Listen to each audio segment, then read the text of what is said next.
And welcome in, Gyms and Gymettes, to another exciting episode of No Substitute for Sports. This is episode number 10. And no, I did not, I don't know. I didn't think Everything Everywhere All at Once was going to win Best Picture. My vote was actually for Minions, The Rise of Gru. I'm your host, Nick Johnston. And oh boy, we got, how one week can really change a team. We'll be talking about everything the Bears did, from trading the first overall pick, all the new signings and all the hullabaloo and howdy do, free agency movements throughout the league. We'll be checking in on some unfortunate Bulls news, excuse me. We'll be counting down our top 10 favorite moments of WrestleMania to go ahead and link up with our, 10 episodes. And that's how we do it here. Giving us, I obviously giving a spoiler heavy review of The Last of Us to the finale to wrap us all up. But before we get into all that and tons more in between, let me introduce to you my co-host and the founder and CEO of Fat Cat underscore streams, and that's with a Z. It's Mikey J. Fat Cat. How you doing tonight? I'm great, man. I was working hard today. I'm ready to do this podcast and do this WrestleMania list. Come on. Heck yeah, yeah. No, I'm glad you hopefully took the assignment as seriously as I did. Yeah, you're all for it. How did you do that? How was the Oscars? I know you were up and all that. How'd that treat you?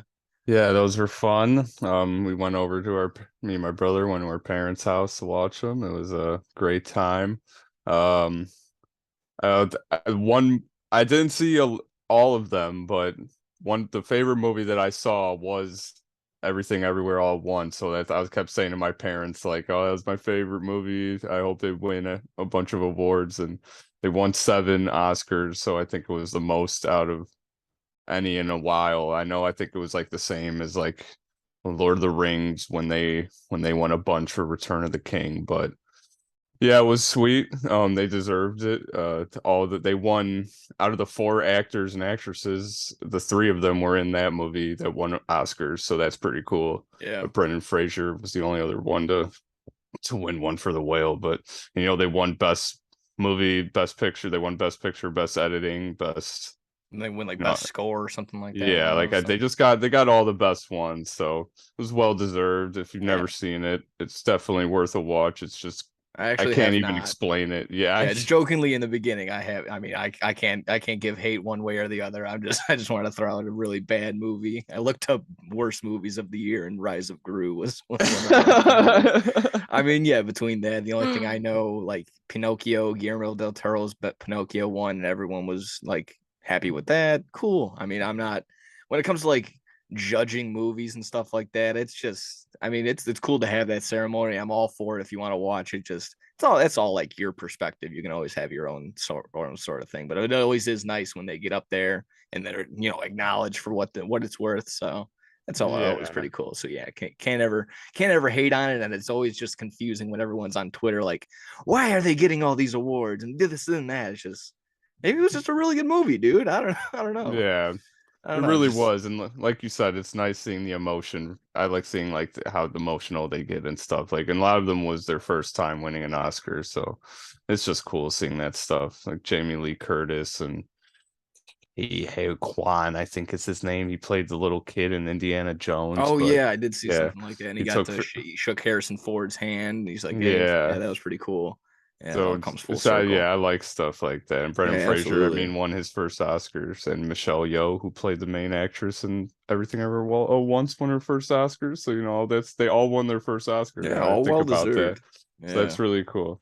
Shout out to Jamie Lee Curtis for being in those like really bad Halloween movies as of late. And now she gets something like this. Now she can hang her hat up on that. That's really awesome. So yeah. Yeah, everyone Yeah. says she didn't deserve it, but it's whatever.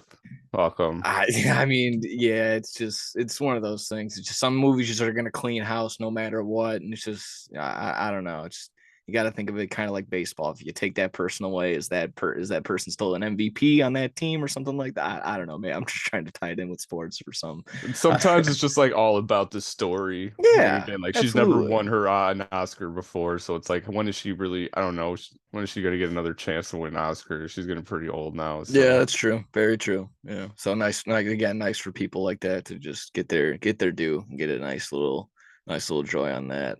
Hmm. Yeah, I guess that's kind of halfway a part of the appetizers, but I got some to kick us off if you're ready to go on that. Get like I said, get us going on this little order. AMC All Quiet on the Western Front because that won like 5 or 4 Oscars, and that movie was great too. It was just went No, straight on Netflix, and it was a foreign movie, so it's all in subtitles, but yeah, I think it they was won for very good. like best because they shot in Germany, so they had like best area or so like Yeah, setting, something like I that. think they won best score too, I Okay, think. yeah, And something, yeah, yeah. It's one of yeah, those, yeah. I don't know if they won best cinematography. I think that I'm not sure what won that.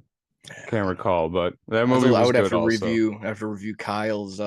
He seemed to have a little bracket or something that I guess he maybe have done at work or some couple of his buddies. Good job on that. He had a nice 69%. So shout out to Kyle for Yeah, that hitting was a good percentage to yeah, if you get. hit around there, that's not too bad, especially when they're giving out what like 15, 20 awards on TV. I know they still got to give a couple out here and there for like best sound boom guy or whatever whatever.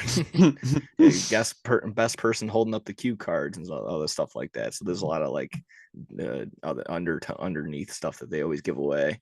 Either way, still pretty cool. Always a fun night, and yeah, whatever. However you feel about it, whether it's just like, oh, it's just for them to feed their own ego, or if it's just you're just like, yeah, I'm glad one of my favorite actors actually got what he deserves. So Yeah, there my you go. parents were so mad that Austin Butler didn't win, and me. Oh, We for were like, Elvis and everything like yeah, we were that. like, come out. He wasn't gonna win for Elvis, I mean, but yeah, exactly. It's just gonna be like little biases like that. Like I like Elvis, so it's just yeah, exactly. It's like I like Elvis, so Elvis should win everything. She's like, no, just I mean, even though realistically he probably did put the most work into that role out of everybody that yeah, was that'll exactly. nominated That'll always be like under. Yeah, because he there's spent so many. his That's why life, these he like these spent award shows. years. There's so many factors going into that. Like you can never be like, oh, you're for sure that was the correct one. I did hear one thing a while ago. I forgot who said it. They were like, a movie award should be like that should be based on like 5 years later. So that just to like show that this movie held up and like was its own. So like if these movie since it's the 2023 Oscars, we'd be talking about movies that came out in 2018 right now. So whatever movies like actually held up still are impactful and stuff like that. Cause I don't know, something like that. I mean, I Hmm. feel like that should also be considered. I don't know, just if it's just like, oh, it was a flash in the pan, like the like Parasite or something like that. I don't really hear. I mean, it's a good movie. I'm still yet to see it myself, but some people are just like, oh, you got to go see Parasite. I don't know. It was a couple of years ago, so I feel like everyone's still like, oh, you got to see Titanic. You got to see this and stuff like that. So Mm-hmm. I don't know. Maybe it's just I wish I remembered who said that. That was always like a really good idea, but of course they're never going to do that. But I mean, it's just something to consider. No, yeah, that's a Yeah. good. That's honestly a good idea. It's interesting. Either way, yeah. If you get on the Oscars, we can get to quick little appetizers. There was tons of NFL movement that we want to get into, and of course we'll get to our between the Bear stuff, Aaron Rodgers drama. I mean, it's a dramedy at this point, and it's a continuing this pace. He's going to be on the Pat, no plugs, no free plugs or whatever, but Pat McAfee show. Tune in tomorrow for another episode of like we'll figure it out in a couple days type deal. So get ready for that. Either way, appetizers on deck. Get ready for some calamari. Nintendo unveiling some real life set of Mario boots. Kind of in Wow. the same. Yeah, I don't know if you saw this. I saw that from IGN. Went ahead and posted this.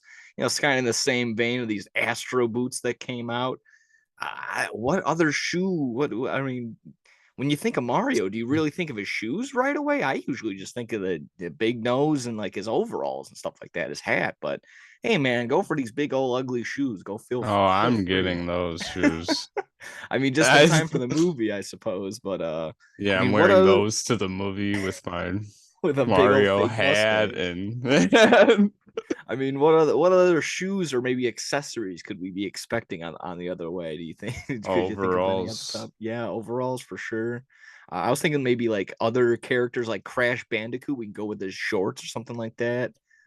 We can come out with a Donkey Kong mallet. Can be used Mm. as a cooking device or something like that. I mean, I don't just make it useful instead of these goofy looking, like I said, Astro Boy shoes or these ginormous looking Mario shoes or whatever that are gonna come out. I can't really tell you either way, W or L. I don't know how much they're gonna be, so I'm sure that'll be ridiculous. But there you go, Mario shoes coming soon, sooner than you want, probably. So there you are. I'm ready for him. And I don't know, maybe he probably won't be wearing them to make him go any faster. Tyreek Hill wins the 60-meter dash in some men's qualifier, U.S. qualifier, or whatever it was. It just, how pissed off would you be if you trained all year long and then here comes Tyreek Hill to come in and cook you up, or just not even Tyreek Hill, just here comes a professional athlete to come in and cook you. Like, oh, you've trained all year long. I'm gonna do the breaststroke and I'll be fine. And Michael Phelps is like, maybe I just show up. I haven't done this in a minute. He just went ahead, goes ahead and tears through. Either way, Tyreek Hill wins this 60-meter Yeah, dash. he absolutely cooked. He literally cooked them up. Like they had no chance at That's a all. shame. Again, just all this. I don't know how much time or effort all these other guys were putting into it, but yeah, just a lot of it has to be like a big punch into the gut and just not good when you see him coming in. He's a human cheetah, for crying out loud. That's what they call him. Uh, Last one right here. Quick appetizers today. I'm XFL news. hungry. Oh yeah, we're flying through these. A whopping 38,000 attended the St. Louis Battlehawks game this week. Just going to show to me or something, and some other people are like, hey, should St. Louis get a professional team back in some sort of sense in the NFL wise? I know obviously they just had the Rams a little while ago, just coming off some sort of compensation in the courts for having all this mumbo jumbo flipping from St. Louis to LA. So I don't know. This kind of shows me, a little underlying league like the XFL getting 38,000 fans. Can't say it's going to be on the daily. I think that was their debut game there, their first home game of the year. But again, almost 40,000 for basically what would have been, I don't know, an AHL game if a bunch of people showed up to a Chicago Wolves game and just sold that bad boy out. So that sounds pretty crazy to me. What are you thinking? You think maybe give another shot, maybe an expansion? Is that the first city we're looking at? Yeah, I saw that and I thought that was pretty cool. I mean, and it is because they're deprived of football. I mean, it's like my Yeah. brother has a friend who lived in St. Louis, and I mean, I can't even imagine. It's like you grew up being a Rams fan, and then you just like they literally take them from you. It's like now you don't have a football team anymore in your state, and it's like, well, now like what? I have to root for the LA Rams. It's like. I'm like, I don't even live Yeah. there. It's like, fuck. I mean, I was like, I couldn't even imagine. I was like, that must suck. It's like if the Bears just got taken away from Chicago and they had nothing, and if we had nothing, like that would be horrible. Oh Like, yeah, absolutely. I mean, just get your yeah, completely gutted a legit fan base. We're not talking about like the Commanders or they can barely scrape by and they're putting the low attendance here and there. But like we were talking a hardcore ready to go fan base, and I mean they were consistently winning basically up until they left. So I hmm mean, they had some down years around there, but either way, they turned it around kind of when they got Jared Goff, whatever.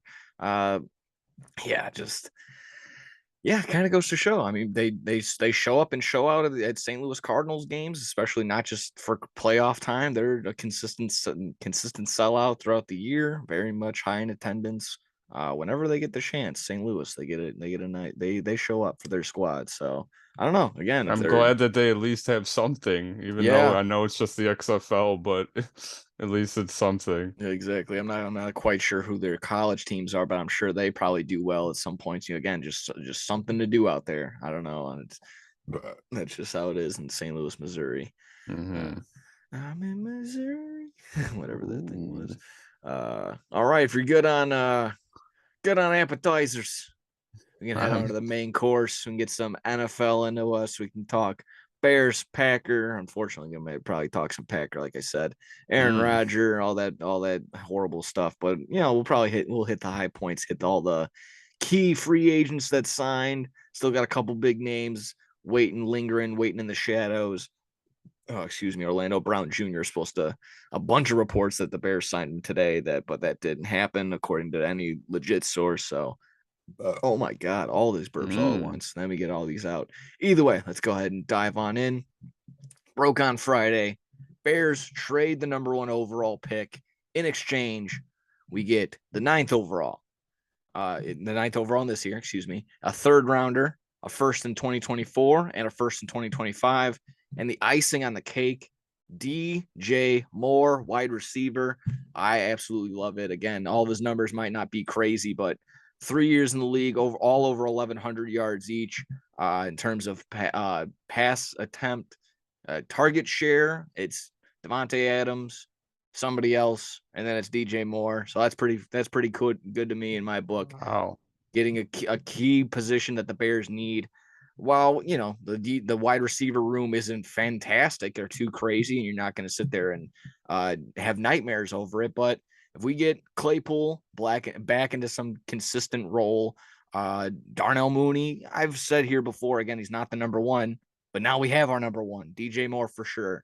I guess another key spot we're gonna I'll get into it a little bit later. Might have to figure out what we're gonna be doing halfback wise, but this is great. It was either DJ Moore and these picks are absolutely no deal. So again, love that Ryan Poles, Papa Poles went ahead and took care of us and got us that. Just love the excitement. The fleeced was the number one word trending after this happened. Depending on how you look at it, I'm sure, but the Bears got a great haul. I'm not too sad about it. I'm very, very excited in exchange for what the Panthers, I guess they get control of the draft now, but this idea that some people were like, oh, thank you for the background change. But I mean, this idea that like, oh, now that the Panthers have this control, now they'll get a better thing. No, I'm sure the Bears went ahead, did their due diligence and decided on this being the very best option for this trade. So again, I love it. Whether they're going to get their QB that they want, they desire, the Panthers, or they go back and maybe they trade this pick back. It's whatever they want to do at this point. I doubt they get a better package than what we got in return. So good on them.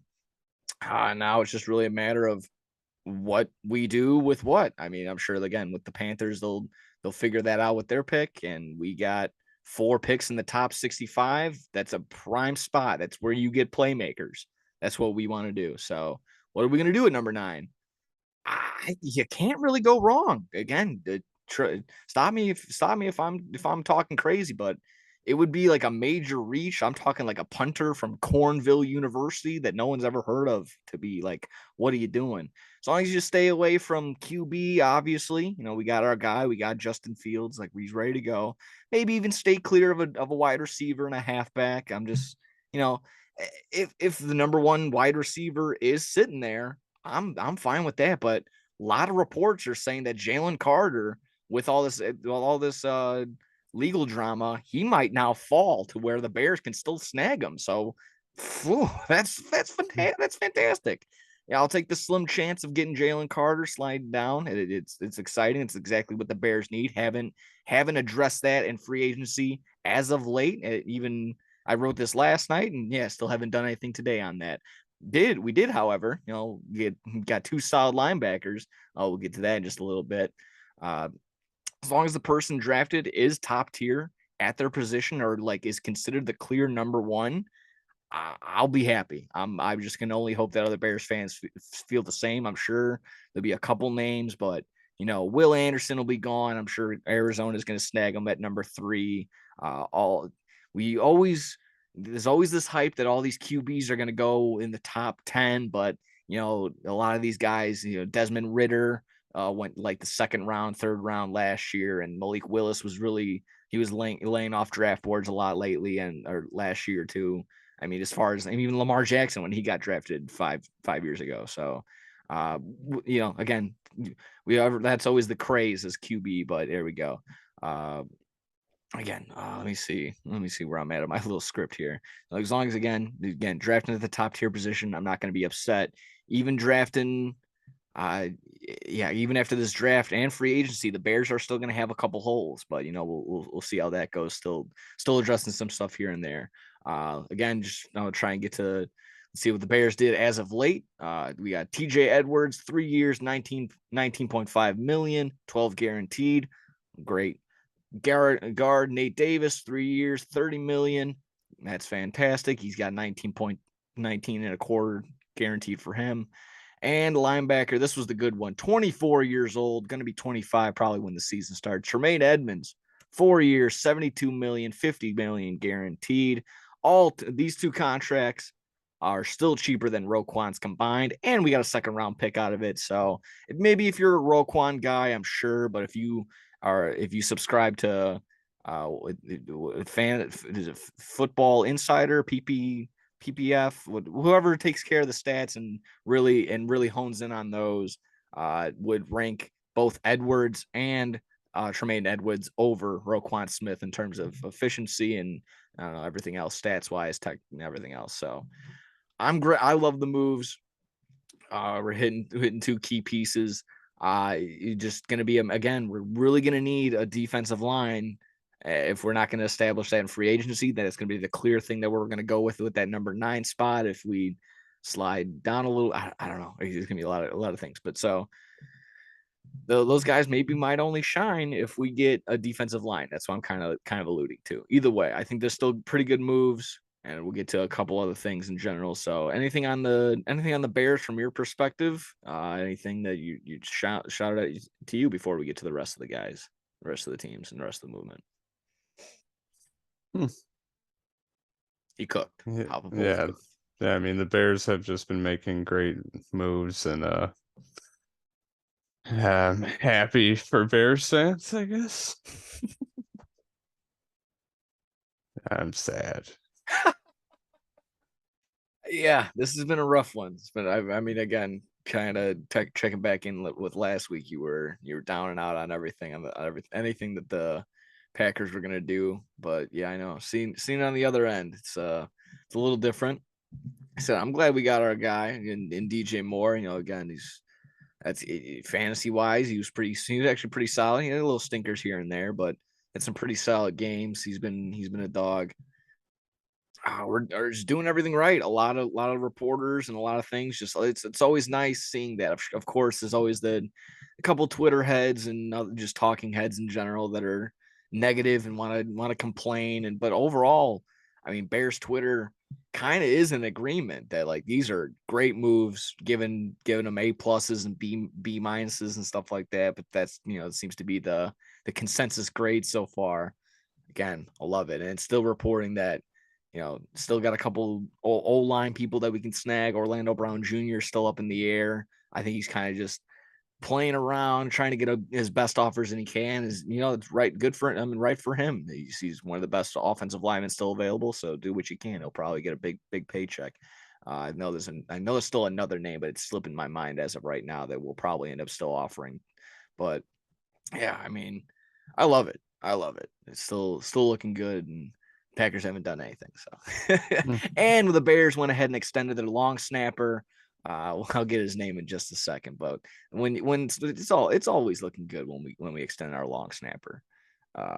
Again, any final thoughts on the Bears before we get into just about everyone else that we went ahead and got into? I wish them the best of luck next season. We'll see how it goes. Oh man, no man, that's great. Now this is a fun time. This is fun. Still tons of money to get into, and I know Monty's fishing around, looking around. He's give him the right to look around in free agency, find a good deal. Austin Eckler has come up on the rounds. I've seen one big name saying he's targeting possibly 4 different teams: the Bears, the Lions, and then there was 2 other teams. But of course, I saw the Bears and the Lions. I'm like, ooh, that's pretty awesome. So a 27-year-old Austin Eckler, probably going on 28, caught 113 passes last year. Was the number one fantasy running back. I would love that. I don't care. I mean, maybe an age difference in Monty and Eckler, but I'll give him a trade, give him a 3rd, 4th rounder, and there you go. We got Austin Eckler for a couple of times for a couple of years. Might not be in that realm. Again, I would love that. It would give Fields another great piece, just another thing to just dump out and dish out, and he can just create a bunch of plays and create a bunch of yardage all by himself.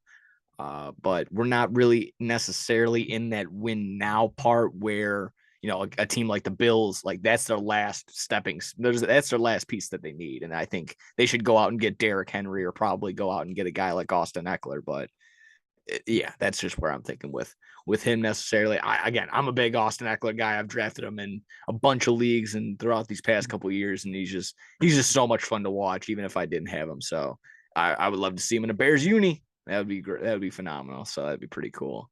If you're good on that, we can touch upon the free agents. I got a list of them right here.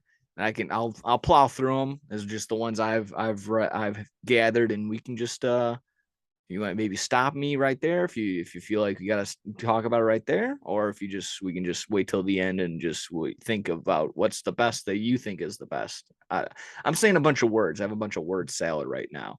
If either stop me if it's such a good juicy one that we need to talk about it, or just we'll just wait till the end and see who's the best. Let's Okay. see. Okay. Jalen Ramsey traded to the Dolphins only for a third rounder and some tight end that we're not going to care about. Patrick Peterson to the Pittsburgh Steelers. Yeah, pretty cool. Robert Woods and Jimmy Ward signed with the Texans. Kind of flew under the radar. I mean, no, Robert Woods was already there. Never mind. Just re-signing. Ben Powers, Mike McGlinchey to the Broncos. Pretty good for them. They're rumored to be trading one of their wide receivers. Again, Jerry Jeudy, KJ Hamler, or Cortland Sutton in the possible realm of trading. Pretty good. Those are three pretty solid wide receivers right there. Good. Just trying to stay on the Broncos thing. As of today, they added Samaje Perine. Not the worst, not the best. I think it's okay for the Cincinnati Bengals that we're looking to dump a little bit of cap. Surprised that they went with him. I think they should have went with Joe Mixon, considering doing all that stuff. Juwan Taylor making a big splash with the Chiefs. So far, I think they're only moved 4 years, 80 million. That was one of the big offensive linemen that went. But again, they had 2 tackles leaving. Went ahead and replaced one already. They'll probably be looking in the realms to get somebody else soon. So there you go. Jimmy Garoppolo to the Raiders. Possibly still in the running for a quarterback. Who knows in terms of the draft. They also went ahead and acquired Jacoby Myers today. I think that's an okay move. They also went ahead and traded Darren Waller to the Giants. That's also I think that's going to be one of the big key movements of the year. Darren Waller added to this Giants offense who needs a key player. Their tight end position was getting banged up left and Yeah, right. their tight end was Daniel Bellinger. Yeah, exactly. And he How was was pretty that? solid. Yeah, he was pretty solid for what he's worth. But I think he got hit in the eye one day, and Oh, yeah, he was out for a minute. Again, couldn't really stay healthy. But good on them. Daniel Jones, of course, getting some 2 years guaranteed. I think that'll be one person that helps him try and get the other 2 years of money to go on that one. Bobby Okereke signing the Giants, staying on the Giants bandwagon as well. Andrew Wiley rejoining Eric Bieniemy over in Washington, going to be a Commander. Jesse Bates signing with Atlanta. Atlanta also going ahead and signing Taylor Heineke, maybe backing up, maybe starting for the year. Who knows? Depends on what they do in the draft. I don't think there's any more on that. Matt Ryan getting cut by the but getting cut by the Colts. Stephon Gilmore traded from the Colts to the Dallas Cowboys. wow. Matt Ryan. Unfortunately, I know one tier from our friend Allen on that one. Let's see, Sam Darnold and defensive tackle Javon Hargrave signing with the 49ers. Pretty good move on there. I thought Javon Hargrave was one of the guys that the Bears were poking at, trying to get a deal out of. Maybe they just didn't see eye to eye, or I don't know. He kind of got a big contract, so maybe they overpaid. Who knows? Let's see. Alan Lazard, one of Rodgers' wish list players, going to the Jets. Let's see. And then I think that's about it as far as top tier guys and big signees. Calais Campbell gets cut from the Ravens. That kind of flew under the radar. He's a little older. Oh man, I kind of feel like Excalibur when he previews Dynamite for the next week. Yeah, that was a lot. I'm And all out after of breath. everything you just talked about with the Bears, that's Exactly. So how do we feel? What was the best move? What are we looking at so far in your perspective? probably Darren Waller today. That's probably the best. I mean, they got him for the 100th pick or something. Third, like it's such a steal. I saw someone tried to do it in Madden. It was not even close. The bar was so red. The It was, Josh Jacobs tweet was unhappy with that when he goes, just shit's sad, bro. Like, yeah. yeah, it makes it. Devontae Adams was pissed the other day. He was like, "If you don't talk to me like that, don't hit me up." I was like, "They're going through it right Oh now." my god, yeah. It's like when that dramatic girl from high school goes, "Sorry if I don't reply. I'm just getting off social media for a little while." Just something one of those things. Just I text mean, me like on the my Raiders are personal. so stupid. I mean, honestly, if you're a Raiders fan, I'm sorry. How do they got rid of Derek Carr and they replaced him with Jimmy Garoppolo, who's probably worse, in my Real, you think opinion. he's worse? Yeah. I think they're one and the same. I mean, they're basically, I I would don't say, a think Jimmy systems Garoppolo is quarterback. going to change anything I don't think so for either. them. I don't think so either. But I don't think he's that bad. I think he can. He's a good bus driver as long as he's not turning the ball over. He can kind of get them where they need to go, especially if Derek when he's Carr got was a. also the only reason Devontae Adams went to Yeah, Raiders. that's true. That's They true. I were mean, I best would. The friends. only thing I would say for sure is I think Derek Carr probably has a more accurate and more of a cannon of an arm, more powerful of an arm, and especially he's coming off of Jimmy Garoppolo coming off of an injury season, hasn't been around for a little bit. I mean, I can't say it's not a backward step. It's more like a lateral move. We're going right side by side. I don't think it's the worst decision. I Again, I think they're think backwards this season. They okay, were bad last season. I don't yeah. know if they can be worse than that, but It does let's. suck when again counterparts the Chiefs get a little bit Derek better, Carr they could stay at the least same. run around. Is Jimmy Garoppolo running around, escaping the pocket? He's Not getting I don't sacked. think so. Not necessarily. I don't really think I don't Jimmy Garoppolo's not much of a scrambler. Yeah, he's more of a I don't pocket know. guy. That's just I don't know. No, yeah, no, That's I just how I get I'm you. thinking. No, I get you. I feel you. I mean, again, I'm not. I don't think. I mean, Jacoby Myers adding that's gonna be underrated a little bit. He's not the worst, not the best. Which I thought was pretty funny that he was a Raider this season too, technically, when he cost the game for the Patriots and did Yeah. the backwards That throw and was again, yeah, that came up on my feed too. That was again just like reliving that moment. I remember sitting on your couch like how did the Raiders just win? And then sure enough, they cut to it right on right to red zone just the immediately. lateral, the stiff arm from Max Crosby to Mac Jones. Yeah. Just like it was. Oh my Yeah, that God. was that was bad. The So Raiders saw that and they were like, that's our he's a guy. free agent this That's our guy. offseason. Yeah, I mean that was a key. Also, another thing that I just thought about with Darren Waller that I Yeah. remembered that I just thought it was kind of funny. I guess that like him and Josh McDaniels had some like beef or something, and like apparently Josh McDaniels released stuff about Darren Waller's wedding without his permission, Oh my and Darren god. Waller was upset about that. And Darren Waller just got married to Kelsey Plum like a week ago, she's a basketball WNBA player. Okay. She's on the Las Vegas Aces, and they just got married a week ago, and now he just got traded to New York. They Oh, both live in Las Vegas. And I'm just like, that just must suck. I So mean, like, yeah, you have to fly all the way across the country every single time. Yeah, yeah. that's I terrible. At mean, again, least that's probably not hard for them. They I mean, got yeah, jets no, and and I don't think the WNBA season really overlays with the NFL season that much, if at all. I'm not entirely yeah, sure. but just to be like, they probably Oh, like had a yeah, house and stuff. Like, well, yeah, it's gonna be great. Us both in Las Vegas. I yeah, think she just signed with them too this off season, so it's like, let's go. We're yeah. both here. Again, that again talking earlier about getting punched in the gut. That had to be just a tough one. Just It having just having to hear shows no about that. loyalty in this business, man. It Because they must know, they know that stuff, and to be like a third round pick for Waller, he just got married, but that sounds good. Yeah, no, it Yeah. it, it definitely plays in. Again, it's exactly what you just said. It is a business. That was the key word right there. And it's just, I would hope that they're not sitting there like, oh man, he just got his kid accepted Yeah. into that really expensive daycare. Come Fourth on. rounder. Who's sending the lowest pick? Yeah, We're exactly. taking that one. Oh, yeah. Like, oh, You want to go to sunny Miami? Nah, you're gonna go to part chemical infected Ohio. See ya. Click. There you go. I obviously that's not what happened, but either way.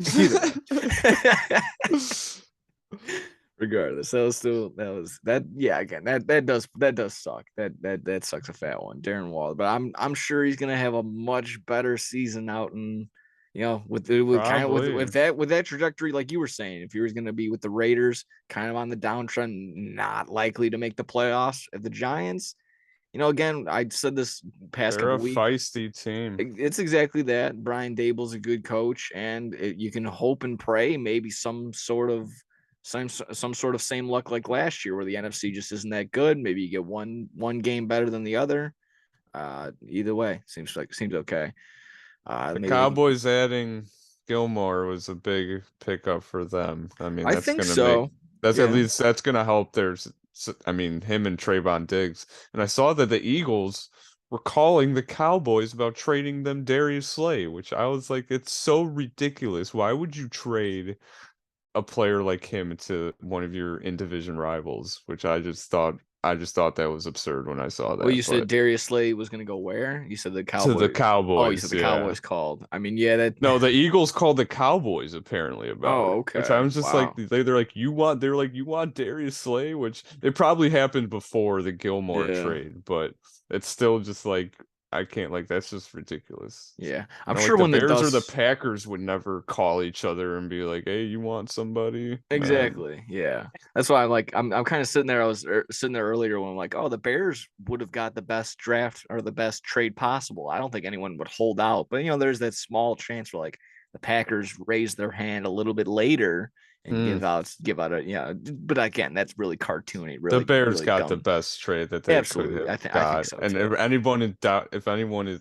like doesn't think they did, I don't know what you're smoking Yeah, and you again, should do just it. You should get people. it to me. I'll get you my address. I mean, yeah, that's just people that just sit on Twitter all day and like, they either want to sit there and just continue complaining for the sake of complaining, or just they think it's like the video games, and it's like, oh, we had the first pick, we should be able to trade that for Patrick Mahomes, Travis Kelsey, their first round pick and their second round pick. Like that's what we should have got, just something like that.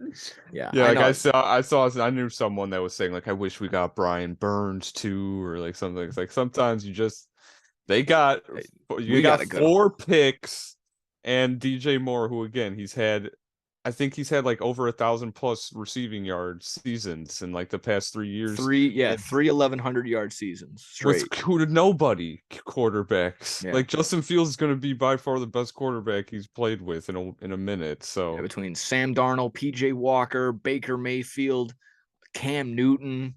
Yeah, I think Justin Fields is going to top all of them. Like, of course, not prime Cam Newton. You got, yeah, I was going to say when they played back in the day, that yeah, was different, but we got post dab Cam Newton in that one. So yeah, that's what you got.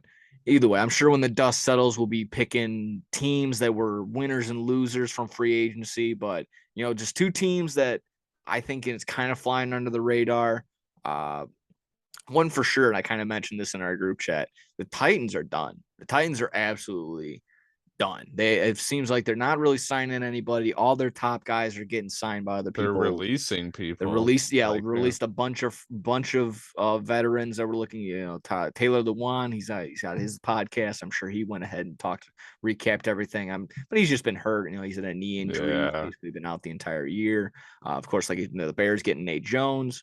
Other people flying around. If we talked about last week, Derrick Henry possibly getting shipped out. So it's just a fall from grace. How 2 years ago, 3 years ago, they were number one seed in the AFC, and now I mean they're Yeah, just Derrick Henry throwing touchdowns in the fucking playoff games yeah, to get to the next round, and now absolutely.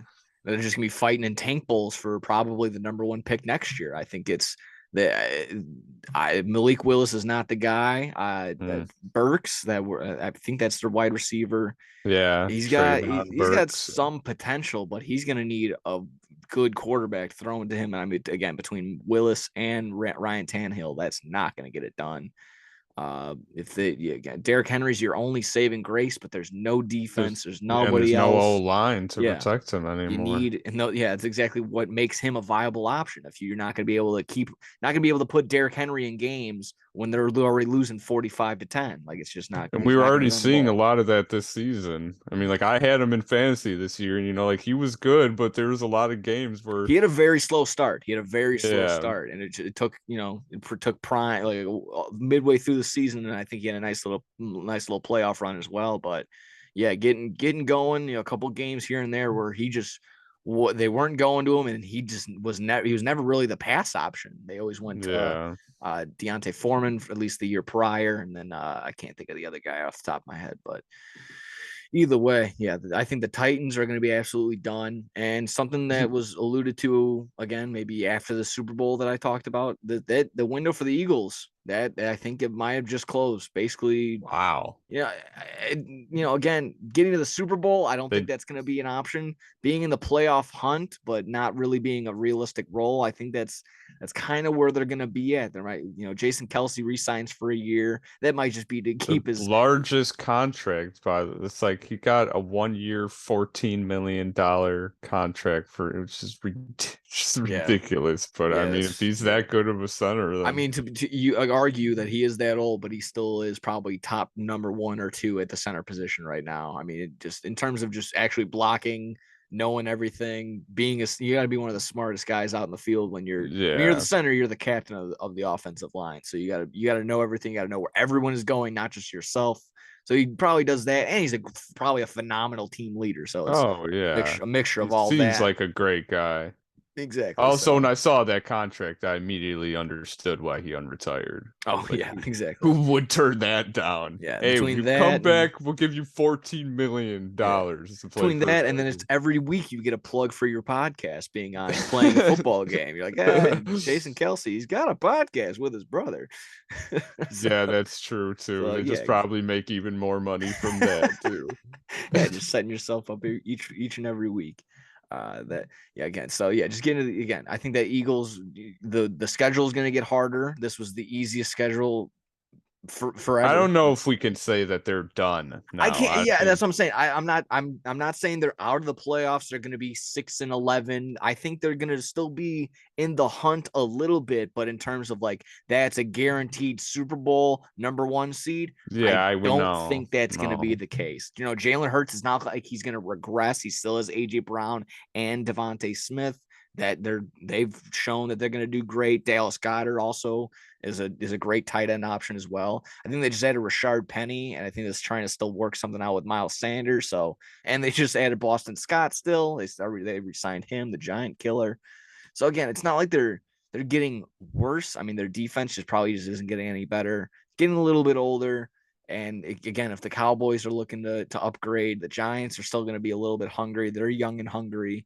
I can't really say that the Commanders are going to be doing anything, but still a decent team that you kind of have to pay attention to. So I think just as of right now, those are the 2 teams off the top of my head. The Titans for sure, Dunzo. Eagles, Yeah. I'll might have to dip my toe back out of it, but for as of right now, I wouldn't put any future bets or nothing on the Eagles to repeat or do something like Yeah. that.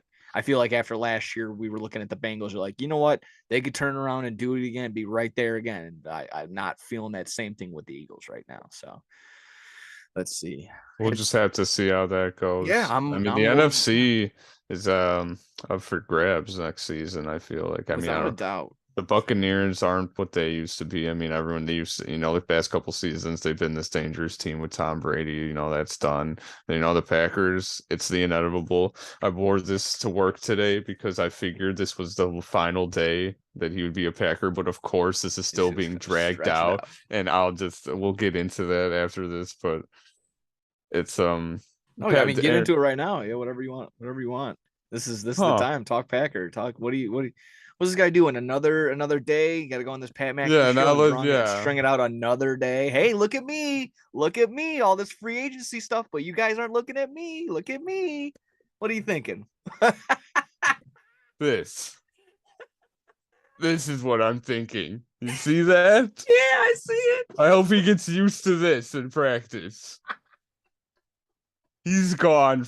I mean, Hello. this list today, that I was so mad in the office. Like this, I could not believe he's not even the quarterback for the Packers right now, and you Quarterback. I gave the love this name. Jets. Sorry. Quarterback for the Packers, GM for the Jets, owner of the Bears. How's he doing it? How's he doing it? I don't know. I did see that too. I liked that, but it's just like it's like this has to be tampering in some way. Like you're the quarterback for our team. You gave the Jets a list of players that you, oh, I'm gonna need these players before I sign. There's and like the Jets are like handcuffed right now. All the quarterbacks have been signed essentially, and it's like you're either going to give me everything I want, or you're gonna have Zach Wilson starting again next season. So it's like Aaron Rodgers is such a piece of shit. Like I can't, like every day he's like I can't believe this, dude. Like that I oh, like Odell, Randall Cobb, Mercedes Lewis, who Randall Cobb, Mercedes Lewis are like 40 years old, and you want them to you want the Jets to give them millions of They dollars? have Just Garrett Wilson. He's so good. And like he's that's what I completely said. overshadowing that. I'm sorry. Think about Garrett Wilson, Elijah Moore, Corey Davis, like the receivers on the Jets. Don't That you is a want to prove solid your core. That is a solid yeah? wide receiver core. Why don't you prove yourself and go to a new team and show that you can do it with anybody, no matter who you have? No, I need 35-year-old Randall Cobb because he's going to be better than 21-year-old Elijah Moore. And we need Mercedes Lewis out there because, Tyler Packers Conklin isn't good enough. I mean, he was actually like he was like number 5 in wide receiver tight ends this year. Yeah. And they sign Alan Lazard today. I mean, you mentioned that earlier, and to a pretty big deal, like 4 years, $44 million. That's pretty big contract for him. What did I So see? Rod, Oh, that's step one, Raj, that's step one, I guess. So it's just why is this still happening? And the other day there was the report by Jay Glazer. It said Rodgers got traded officially, and I was like, yes. Like I was like, it's finally over, dude. Now what did we get? And then Ian Rappaport is like, this is not true. I was like, oh my punch in the gut. God. Yeah, I was immediately like, are you kidding, dude? And then again, it's like mixed emotions. And I'm like, oh, so what? Is he actually gonna stay? Or I'm like, no, fuck him. I'm like, I'm done with it. I just want Jordan Love. And I really am in the full. I keep saying it. I say it every week, and I will. I'm in the full Jordan Love. I want Jordan Love to start. I just want us to get picks. Like that's really what. So I really think tomorrow or during the Pat McAfee show, he's gonna be on Wednesday. Pat McAfee announced. So if he doesn't if he doesn't say anything tomorrow, I swear, like I will be so fucking mad. Because he's done this before. He's gone on the Pat McAfee podcast and they like just avoid it. Like, Yeah, how do you shoot the shit? Like you have this lingering above everyone. They're like, the weather was pretty yeah, cool. like Rodgers just goes in so My nonchalant, like darkness nothing's retreat was going still pretty. I'm on. still thinking about that. It's like, no, talk about football, man. You're such an asswipe. It's It's unreal. also Pat McAfee too. Like he Yeah, I should. know. I mean, he They're plays into it. He's friends, just a so he good doesn't want. troll. Yeah, He's a good troll yeah. like that. I can give him that. But again, it's just But he when he should sits one there day with a just be like, smirk. "So what's going on, man? What the fuck's you doing? Yeah, What are you doing? honestly. Yeah, Like I you're want that. I just want that episode. Like, hey, stop fucking around with us. Tell us what you want. I don't want that. tom- The first minute should not be like, hey, how's it going? The first second should be, what are you doing for the next 5 years? What are you doing? Where are you going? tomorrow he's gonna announce that he'll announce where he's going before draft night or something, Yeah, which I is think at the this end of April. this is Like the setup show for the next time he's gonna talk. Exactly. Oh you my guys are god. gonna have to wait till. I mean, such a diva, Rogers. Like, I want everybody to tune in to me tomorrow to watch my announcement. Like, fuck you, dude. Like, just literally, fuck you. I will Look, announce my choice on the second day of WrestleMania. So tune in on Peacock for ooh, WrestleMania. I'd be tuning in. That'd be a good sponsor. I Then will I have wouldn't my be own mad. live segment live on a new streaming website you've never heard of. Packer Cast TV or something What like would that. be pretty funny though is if Rodgers does like retire or something, and the Jets just like sign these people for nothing. Yeah, that That is would the be big like the joke. ultimate troll. Oh, That also retarded. I mean, yeah. I'm pretty 90% sure that he's getting traded to the Jets. Yeah, that seems to be the consensus. I don't know whether it was again just holding out to get attention or just they're actually waiting to see if the Jets are willing to play ball or cater to his every whim, I suppose. Yeah, I'm kind of bend the yeah. knee to me. No, I'm you Aaron Rodgers. you highlighted a very good point. It's basically it's all this is all legal tampering. None of these are really set in stone. These are all like when you seen the words are agreeing to terms, that's because they don't have an actual contract. They can't make it up just yet. I think there's still another week or two. So this is legal. This is Mhm. actually like they don't even have like a regular term. They allow and they coin it legal tampering right now. So that's exactly what it is. So I don't know how to the extent of Aaron Rodgers is legitimately giving him a Christmas wish list and saying, get these toys for me. Get these toys. I want these guys. There you go. And you like go out and spend money again on, like you said, a combined age between Mercedes Lewis and Randall Cobb is like 75 years old. I'll give him the little benefit of like these have been his guys. He's gonna know his audibles, whatever, yada yada. So the people aren't sitting there like you got doing your football. So yeah, I mean, again, I know you gotta have your buddies, but yeah, to add OBJ, you want another distraction on top of your already distraction, and then you got Zach Wilson, and then you got Garrett Wills or Sauce Gardner. I love Sauce Gardner's plea too. He's like, "I won't pick you off in practice. I swear. Please come." He said, And he "I'll also burn the burnt, yeah, he cheese burned head the, and I won't yeah, pick it up." And they did burn the cheese head. yeah, they burned the cheese head, selling or sending Garrett Wilson, or I mean, they had subliminal text messages or tweets or whatever that came out, subtweets, just talking about this stuff. So they were excited, but again, still no for sure's and yeah, I don't know. I can only hope that they finally pull the trigger and get this drama all over with. This has Yeah, been I really absolute hope roller so. coaster. Yeah. Fucking hope so. There we go.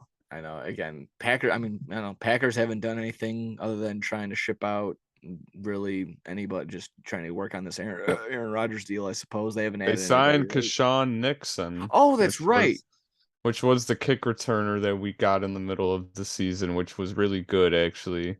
But it was funny. Ian Rappaport tweeted the other day when they signed him. It's like the news Packer fans have all been waiting for. Sean Nixon resign. I was like, no, Ian Rappaport. I was like, yeah, I'm happy he's back, but no, it's We not kind of what had I'm that too waiting. as Bears fans. Like, oh, first move by the Bears, we extended our fullback. God damn. Mm, We're still yeah, waiting. We it's were at funny. yeah, at the time we were still waiting on the news for the first round for the first pick to be drafted or to be traded, excuse me. Alan mentioned that in the party when that happened. That was kind of just one of those things where we were just like, what? Like Like I was like, who who gives that? a Who he fuck play about for? the fullback? Yeah. He Unless probably it's just yeah. Check or Ricard. Those are like the only two fullbacks that I know. Yeah, exactly. Like Gale, I believe his last name was. He probably just said his last name. He's like, "Oh, Bears re-sign." You're like, "Who?" Uh-huh. And as a Packer, could never forget Coon. Kuhn. Yes, Kuhn. I mean, yeah, just adding go back to Nixon. Yeah, I mean, he's actually a pretty good special teams player, so good for him. He's just a year, and extended for a Yeah, year. 6 million, which is a pretty That's lot of pretty good for money for a kick pretty good returner. for a guy that's only maybe out there 4 or 5 times out of the game. So pretty He got a solid. good he got a good deal out of it for sure. Absolutely. I mean, returned at least two touchdowns off the top of my head, and maybe had another couple, and some pretty just if he didn't return And for just like, yeah, a touchdowns, lot of good good returns. returns. Yeah. Yeah. There we go. I believe that went ahead and wrapped up NFL as of right now. I'm sure, as more free agency, everything else, the dust Oh, will there's settle. gonna be more stuff next week. I'm Oh yeah, sure Eckler will be on the Bears by yeah. then, and No, I'm sure Rodgers. it's like this every time. And when Bill and I used to record, we would do our episode, and then maybe either right after we post or the day after, the juiciest, most spellbinding news breaks, and we're just sitting there like, well, we just have to sit here and sit on our hands for the next week for this to not become interesting anymore. So, so Yeah, we'll, just our luck. Rodgers is yeah, gonna get yeah, traded tomorrow, and then it's gonna exactly. be like, God damn it. Between probably Aaron Rodgers gets traded, the first round pick will get traded again. Uh, Wow. let's see. Tom Brady will unrenounce his retirement. He'll come back, and then Yeah, Tom Brady will be on the yeah, Dolphins and then by Randy then. Moss will announce that he's like, I found a way to become 10 years younger. I'm gonna go ahead and come back into League I'm Twos. back. I'm back, guys. Time to get mossed again. They Like could a bring back the Michael woolly Jordan mammoth. They'll note. bring back me. That's true. I'm fucking. They could probably inject something in his. I mean, it's steroids. That's against the law. Either way, yeah, if you're good on NFL, and like I said, nothing popped up, no Adam Schefter tweets as of right now. Yeah, looks Yeah, good to gotta me. double check, see Yeah, if there's any exactly. Yeah, like I said, lingering, any something else will late pop night up. news. Yeah, The nothing. Lions are signing former Bears running back David Montgomery. Bullshit. This is live two Bullshit. minutes No ago. way. I just had to check Twitter. It's a good thing you mentioned. David Holy. Montgomery is signing with the Detroit Lions. Oh my God. Give me Austin How do Eckler. you feel about that? Give me Austin Eckler. Here, okay, so here's the thing. I'm upset that he's gonna be on the I feel Lions. like Adam Scheffner now. I'm on my phone. No. If that again, I'm banking on that being for sures and from you. Yeah, I think we're trying to. Yeah, the Bills to restructure Stephon Diggs contract. The yada yada. Yeah, there we go. Just popped up right now. Lions and former Bears. David Montgomery reaching three Oh, years. that's a good spot for him. Yeah, three David years, 18 million, Montgomery. 11 guaranteed. Good for him. Honestly, I'm not. I'm not upset. They got a good guy out of him. They're still going to be running with DeAndre Swift and probably oh So god, so Williams is gone. Or what are they gonna is do with is that he? what are they gonna do with that three-headed monster? They got Swift, Yeah, Williams, and Montgomery then? yeah. That's going to be tough. That's going to be really good for them. Just running the ball. They're going to run down everyone's throat. I'm I'm not sure getting that's dangerous for fantasy. You don't want to get exactly. any of those players now. Yeah, you That's can't guarantee risky it. until you Yeah, know for sure. I mean, they're all I mean, Jamal Williams got like the most almost touchdowns he 20 ever touchdowns had this year. this Yeah. season. Yeah, so it's like I wouldn't know who to He pick. was a volt. Yeah, he was the vulture for DeAndre Swift. And now you're adding another guy who's just a powerhouse at running back. Again, in If the terms of Bears get Austin Eckler, it's over for everybody. I'm gonna say that right. Like it's that the fact that the Chargers didn't want him didn't make any sense to me because he's literally the best player on their team, and if they don't have him, they're nothing. So, and like can't tell you how many times Justin Herbert checks it down to yeah, Eckler during a game. well, Like he yeah, gets 100 like over 100 times. He caught 100 passes. yeah, I mean, like it's insane. Like he's their go-to when things like they need somebody. So I cannot believe that they wouldn't work something out for him. And if the Bears end up getting him in some way, that honestly like look out, everybody in Yeah. the NFC. That'll be a scary I think the offense. Bears do need. I love Khalil Herbert. I think he's very elusive. He's very explosive, but he's definitely a second guy, like the second win guy. He's like a JD McKissick Yeah, I who don't actually think just he got can be caught. their starter. Yeah, I mean, he's shown that he can get 20 attempts and have over 100 yards. He's had a couple of games like that where David goes down and he's the workhorse for the game. But that's kind of the thing. He would get all the work because he simply was the only guy. So when they would split it and go to Tristan Ebner, he didn't really prove that he was all that great this year. I'm sure still a little bit of give him some opportunities. He can shine and do something as well. But Bears offensive line last year, while it wasn't phenomenal, still wasn't the worst. and Monty had a pretty solid year. So I'm kind of all over the place just looking at this live news. Good for Yeah, Monty. this is live breaking Yeah, news. good for Monty. Good for the Lions. They're gonna try and man, they're gonna be just as feisty and dangerous as they were last year if Yeah, they don't get out Montgomery to will a fit right into yeah. They don't their get out to their rough feistiness. 1-6 start. I mean, I'm sure that they would have had a probably better season last year, but I'm sure something like that will kind of fall their way this year. So again, good for them. And again, I'm trying to kind of I'm okay with it because there's a little bit of leeway. There's a couple of guys that we can make make moves for. Again, Derrick Henry and Austin Eckler Are are being shopped right now. being Yeah. looked around. That's exciting. I like seeing that, and we can still maybe offer Saquon Barkley something because he's under the tag, but similar to Lamar Jackson, is not exclusive, so they can match it if he likes it. If so, fact that we'll see how it works. We'll see how it goes. That would be Oh, that'd be cool. I mean, again, a little upsetting. Monty's good, so again, he'll have a Oh, good for soft, sure. he'll have a nice spot at the nice spot in Bears fans and Bears hearts. It shouldn't be one of those things where we hop on Twitter or Facebook and see David Montgomery jerseys being burnt or nothing like that. Again, if you do that, you're ridiculous. Yeah, I that's mean, no. He didn't do you anything bad. yeah, I mean, if you're gonna do that, just send me $150. I'll make the jersey money more worth it. Hmm. Yeah, exactly. So that's it. I guess again, we'll do another double check and making sure Refresh that all Twitter these again, we'll real refresh fast. Twitter and Adam Schefter tweets one more time just to make sure. But I think that's just about it for NFL. Yeah, restructuring Stephon Diggs contract, Greg Joseph resigning with the Vikings. Who cares? Fullback news.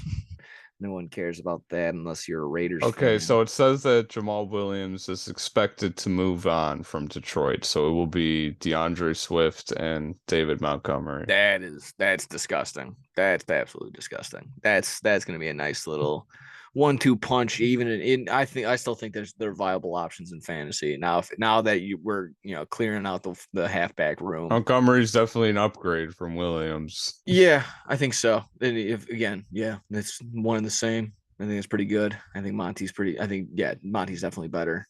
Williams has heart and he's got a little personality, but yeah, Yeah. Monty's a bowling ball. He's a monster. Let's see. We can Him and plow Swift through are more or less like the same kind of player, same who's kind of Swift and running. who. Swift and Montgomery. Yeah. I think I would argue I would say Swift give him a little bit of the leg up in terms of reception, just being able to catch the ball and go Yeah. from there. But I think Monty still had a couple games where he's had over 4 passes given to him. And he's caught all that he can, so still pretty good. I'm in between. I'm like, oh shucks, we didn't get David Montgomery, but Bears can still make moves and make No, yeah, it's not the end of the road or something. yeah. It's not the end of the line or And like I something just said for them. earlier, when I'm like, oh, should we go out and acquire Austin Eckler? We're not just yet in that win now situation where halfback is our last little piece that we would need to acquire. So again, okay with that.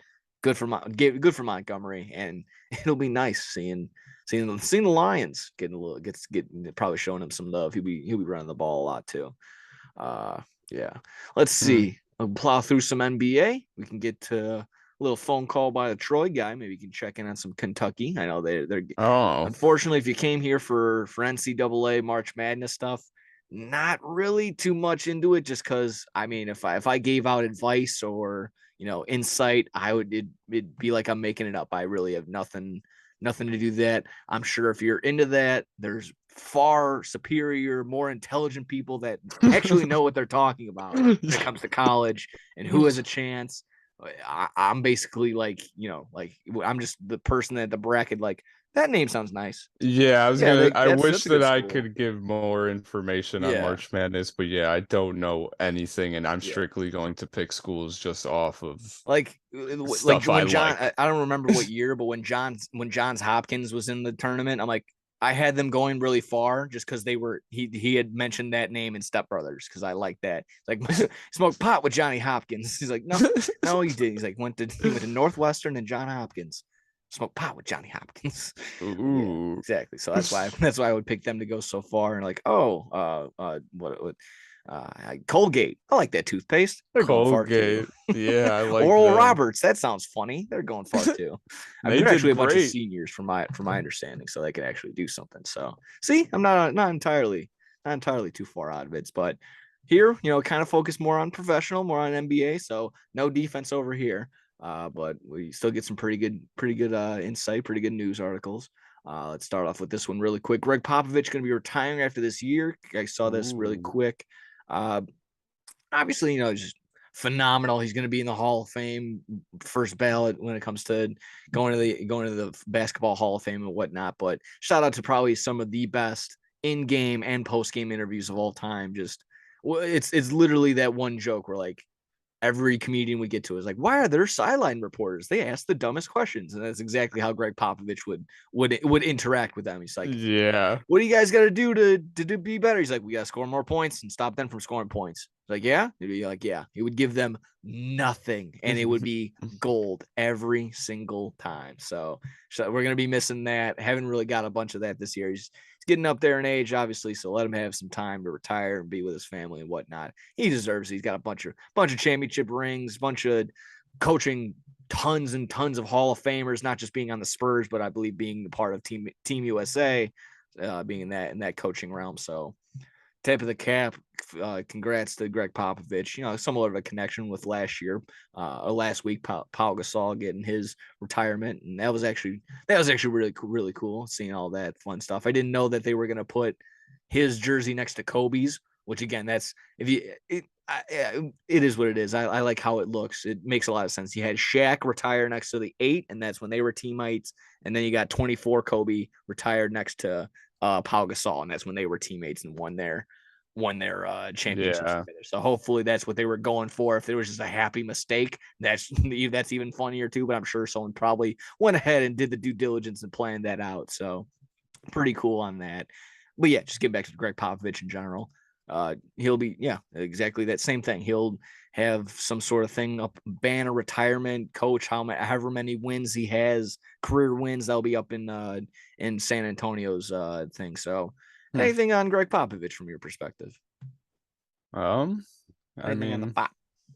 he's one of the best, and like you said, I always love his interviews and stuff where he's just so straight up with people. I love clips like that. I mean, one of my favorite clips of ever was the college basketball clip. This isn't related to Greg Popovich, but it's related to like his demeanor and how he always is. But it's like it was the Duke and Baylor game, I think it was. I forget what the player was, Terrence Prince or something like that. But they were interviewing him. They're just like, how does Duke get out rebounded by Oh. Baylor? And the guy's like, you grab the ball off the rim, he's like you come down with it. He's like that's Yeah, considered a rebound.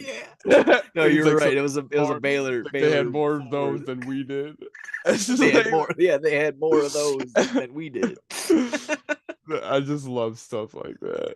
That's always how Greg Popovich is all the time. So I like that. On the complete counter side, that just made me think of when LeBron had to be explained how team rebounds work in the NBA because he was like, I don't understand. We had more rebounds, but they had more team rebounds.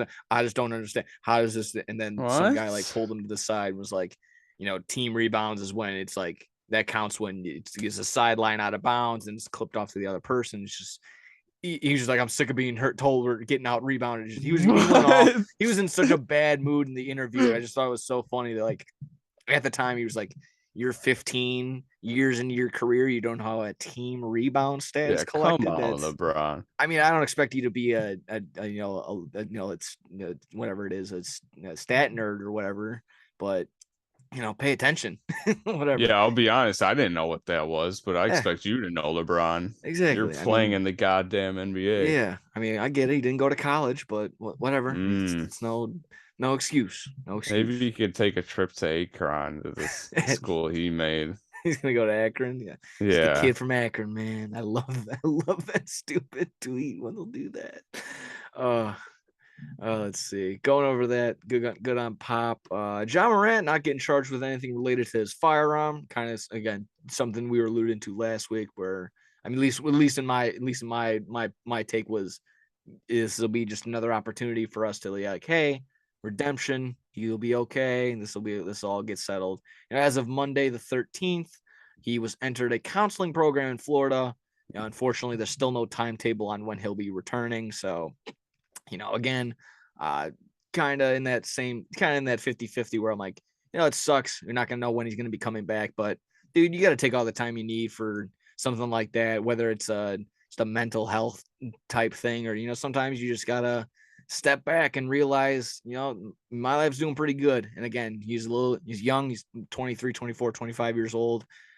So let him be able to make mistakes somewhat. Again, he didn't hurt anybody, didn't cause any physical harm to nobody. So let him make some mistakes, figure it out, and come back to it. So I guess I kind of touched upon it last week. So I don't know if you had any update or any updating take on John Morant necessarily. So go ahead.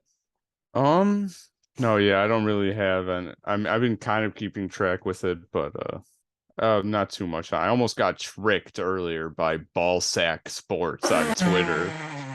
So once I saw the name of the profile, I knew it wasn't true. But it said John Morant had been released. I was like, oh no.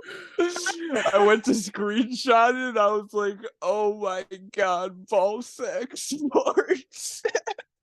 So I almost got tricked earlier, but I've had an encounter like that where someone was like, "This happened. I can't believe it." I'm like, "What? What's the source?" And then they would come back like, "Never mind. Never mind. Nothing happened." I'm like, no, what was your source? He's like, yeah, Dingle McCringleberry tweeted it out. I'm like, oh, okay, yeah. Just one of those type things.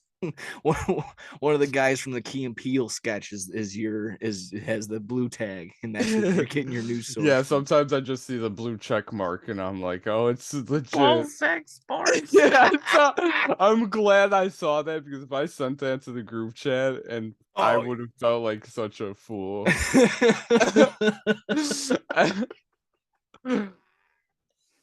Oh man, yeah. There's been a couple dupings like that where you're like, dude, what are you talking about? Yeah, and I would have been like, what do you mean, man? Oh yeah, you've been roasted with no regard for human life. So yeah, without a doubt. Get better, John Morant. You'll come back. You'll be fine. I'm sure of it. Let's see. I'll do a quick little Bulls checking because this was the unfortunate news that came about. Lonzo Ball might need another surgery. And yeah, I don't remember what episode I went in my full spazoid mode about the Bulls and commented about Lonzo Ball. I said COVID Ball or Lonzo 19, or I called him because this was a 2-week injury that's now turned into 2-3 years of him being out of action. It's in no way, shape, or form his fault. I'll be outright with that. Obviously, you never fault a player for getting injured unless it's Tatis Jr. falling off his motorcycle or something like that. But one of these things is it just sucks. It really does. I mean, the Ball brothers, the Ball family seems to be having a tough go. I think LaMelo's even out with some sort of injury as well. So I don't know. I was, as a Bulls fan, disappointed just in general that like, damn, we kind of got a little duped just because we haven't had this talent. And even, but when we have, he had all the potential. And that's why it's even more like just deflating that we just not going to be able to see this talent anytime soon out on the field. And, it's affecting the Bulls because they can't go out and get another guy because they're paying whatever. And I don't know. I'm not getting had enough cap space talk with the Bears. I'm not going to get into the Bulls and whatnot, but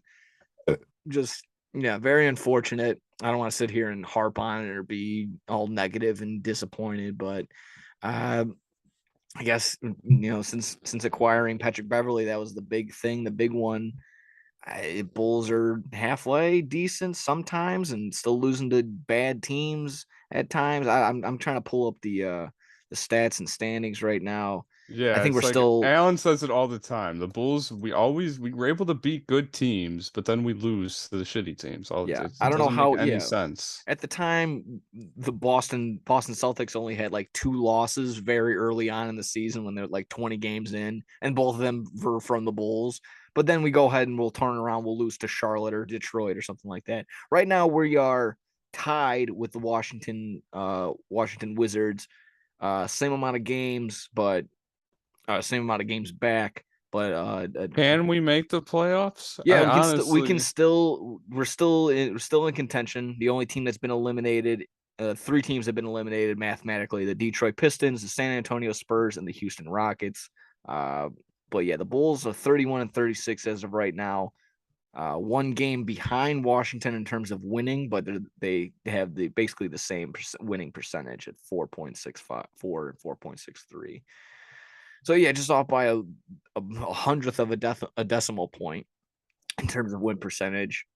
Still can go on some sort of run. I'll try and preview what they have coming up. 20 more games. It looks like Kings, Timberwolves, Heat, 2 against the 76ers in a row. Trailblazers, Lakers, Clippers, Lakers, Hornets.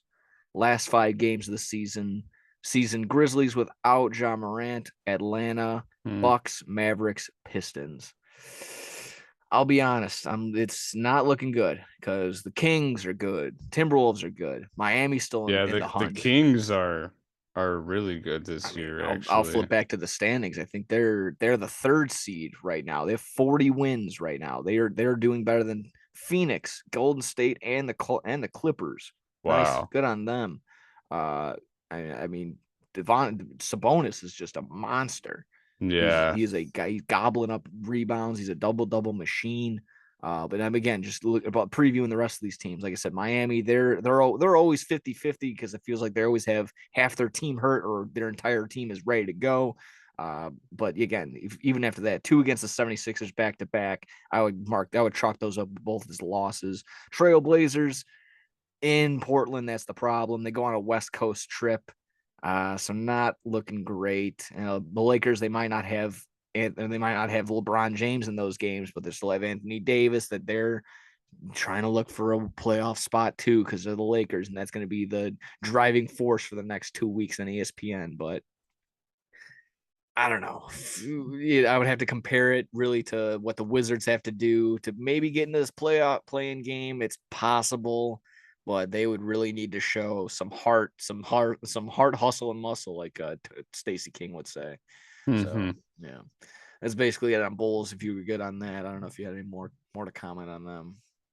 Um, no, yeah, trying to think of anything. I've honestly have missed the last couple games with the Bulls, so I've been kind of out of the This has loop. But been I mean I said it when we were either on Richie's show or when we did our last Bulls check-in like 3-4 weeks ago.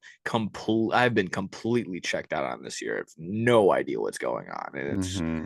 I mean it's not like no I have no idea. I check in on stats and every now and again just to see the box score. I still have that it'll pop up on my phone the final score and everything, but I haven't sat down to watch a Bulls game in quite some time, and Yeah. it was maybe the Phoenix when Phoenix Suns were playing us just because they finally had Kevin Durant for one of the first times, and he slips on a banana peel and he's going to be out for the next 2 weeks. So I don't know. Not yeah. I mean, so either way, if you're good on that, we got a phone call, a check in from our boy Troy, our number one fan, our Oh, number one guy. Let's go ahead and give me a break from hearing me chatter my brain off, chatter my mouth yeah, off. let's hear it. Click over to Troy. How you doing there, Troy? What's up, no substitute for sports? I'm here to give a Kentucky update. So, Alan, check your fucking Oh. notes.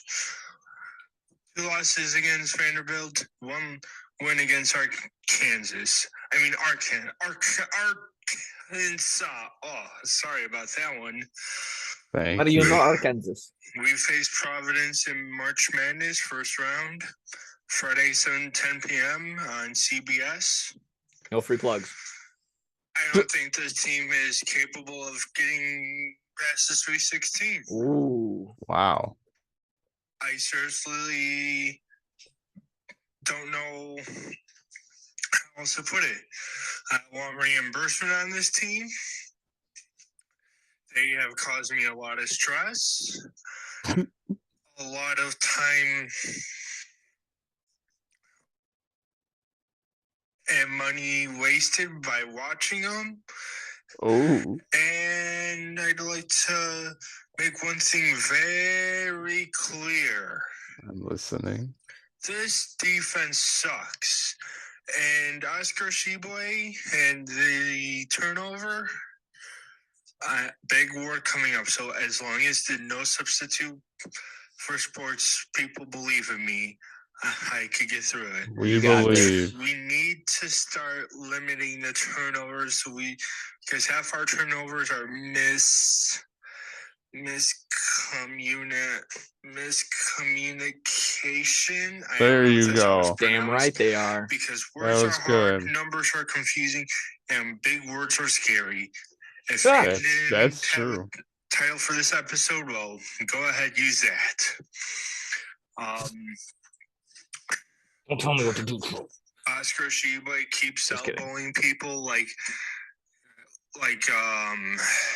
can't even think of a good analogy, because you can't freaking elbow people in the sport of basketball, Oscar Sheboy. And I know this is not.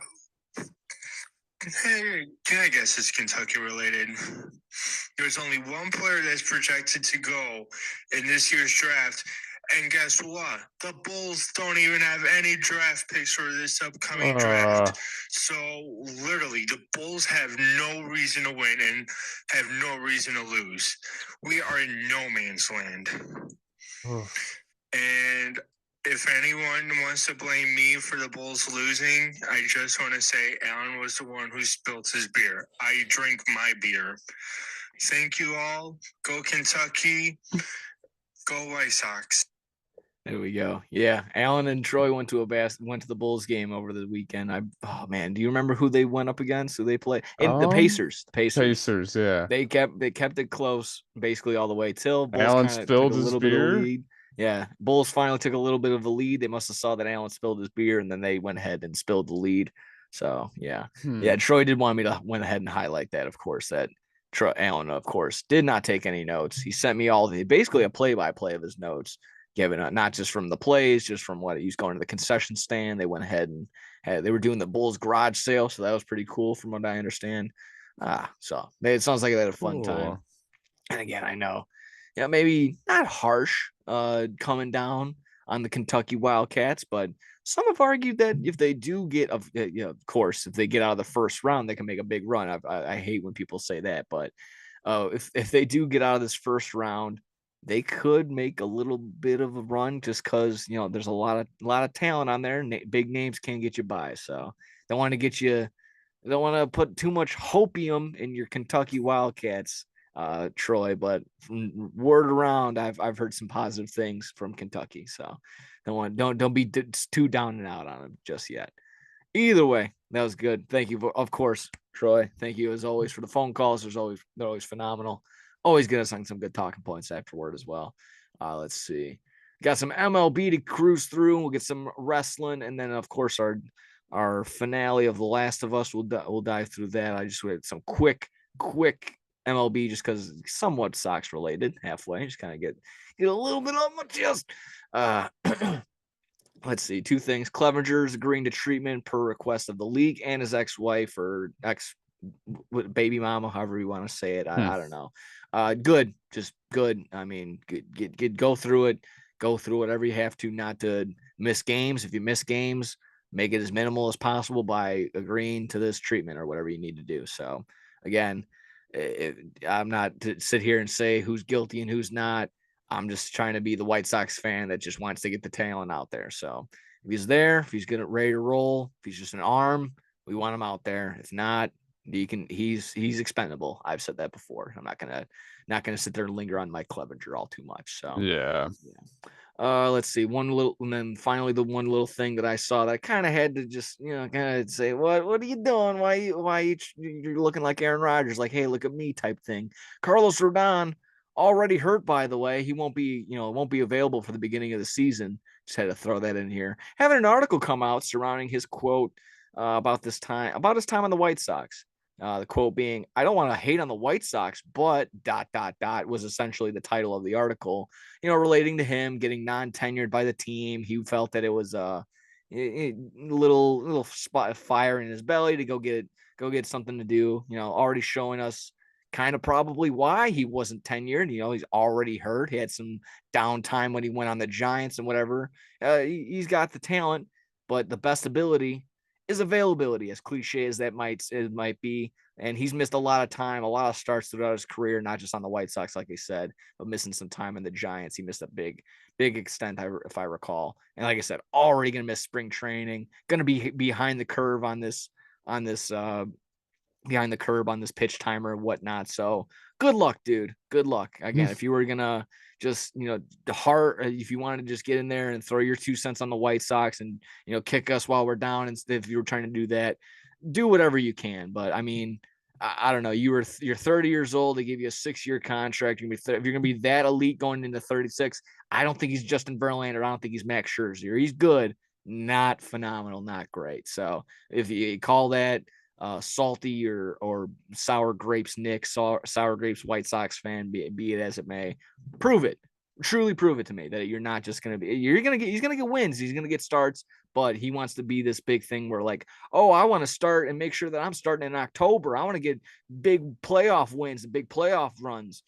The Yankees haven't done dick all since I was a fucking toddler. So whatever, man. It is what it is.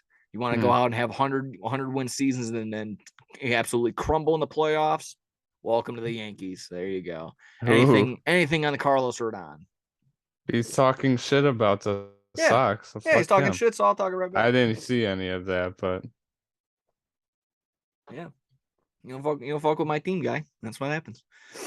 I didn't even know he signed with the Yankees. That was one of the big ones. Yeah, he'll probably be the number when he's healthy. He'll probably be the number 2. Garrett Cole, him, Severino. Jesus, guys, is it Severino? I don't know the guy with the mustache. Oh, that guy with the mustache. Yeah. No, Nestor Cortez. Excuse me. Yeah. There we go. What was I getting? Severino? Whatever. Doesn't matter. I was thinking. Yeah, there we go. Yeah, Nestor Cortez. He'll actually be all right. Let's see if you're good on MLB. Great last year. Yeah, he did. We can blast through some quick wrestling, and then we'll get to our meat and potato. We're already having our meat and potatoes, but we'll click through the wrestling section of our top 10 WrestleMania moments, in preparation of the big pay-per-view event coming up April 1st and 2nd.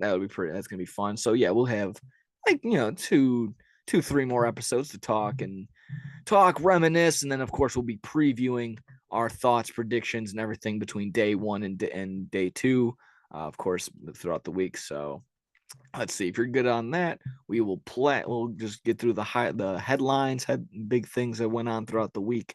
I just thought that'll be pretty cool. So let's see, something that pertains to both of us, hits us right at home. Betting on wrestling. What could go wrong? WWE reporting, trying to be it's just trying to work with some sports books, working with 3 states as of right now, Indiana, Colorado, and Michigan, to be able to bet on wrestling matches. So, in terms of us, we're already in the sports gambling realm.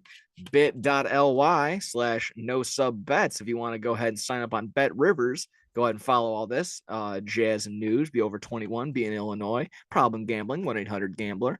You'll get a first free bet up to $500 when you deposit $25 or more. So again, betting on wrestling. Hopefully it comes around. Are you moving to said states when they're legal? Yeah. I mean, what could be better than betting on a minus 1,000 Roman Reigns win or something like that, and then just getting cooked on it or something like that? Like over under on the amount of pinfalls, like stuff like that, though, because it won't just be money lines. Oh yeah, of course. It'll be everything that we already see in draft pool kings. Jesus, DraftKings pools. I said that all backwards. Exactly like that. Between they got the AEW pools and they got the WWE pools as well. So probably won't be anything different than that. But I mean, the idea of betting on, essentially, I mean, you're betting on a movie or like a TV show. You're betting on acting. You don't know. Some might have the insight more than others, and odds might be adjusted crazier than they would be. So this is bonkos. I don't know about this one, man. Yeah, if they have a way of not getting the results out in any way, then I don't know how that's if it somehow possible. means, sorry, I hate to cut you off, but if it somehow means that as wrestling fans, we aren't going to be like, oh, John Morrison's going to come back this time soon. If stuff like that's going to be like not revealed, so we can get more like, oh, the idea of like the special guest or other plus 400 isn't so crazy or something like that. When like, oh, who's going to be the mystery opponent? Roman Reigns, Great Khali, Undertaker, other or something like that. I don't know. It's naming full random names. I don't know. I think I think there's way more negatives that can be coming out than positives. Again, it's like Probably. you're fixing. I mean, what's to stop any McMahon family member from betting on any one of these? And I mean, I know, of course, you know, it all strings back to everybody, but inside trading, you got inside knowledge and stuff like that. It's just it could be all super hairy. And again, when you already know it's pre-planned, you're gonna be like, oh, well, that was fixed. Well, yeah, it was fixed. We all know it was fixed. It's just that you can't say that. You can't get away with that argument anymore. So again, yeah, everyone will be up in arms when you know Roman Reigns is minus 1,000 and then he loses to a plus 900 opponent that we've never heard of or something like that. So I think it can get really hairy. It can get really hairy. So they can keep it as simple as possible. I'm sure that would be the best way to do it. If not, I mean, if we're getting you know, almost Super Bowl type props for WrestleMania, I think that's where you got to kind of draw the line in terms like that. Like, oh, what color is the confetti going to be when Austin Theory wins the title or something like that? Exactly. I'd bet on that. Oh, exactly. So it's gonna get murky. It's gonna get real murky. Let's see here. If you get on the bet, if you had nothing else on betting on matches, we can get into. Let's see. TNT title was stolen from Wardlow's car, but he went ahead and proceeded to lose the title anyways on Dynamite to Hobbs. A couple of people are upset with the quick turnaround. Some people are just upset in general that we can't see Wardlow. We can't see Wardlow with a title and being like a main ship guy for how long? They feel like he's getting buried.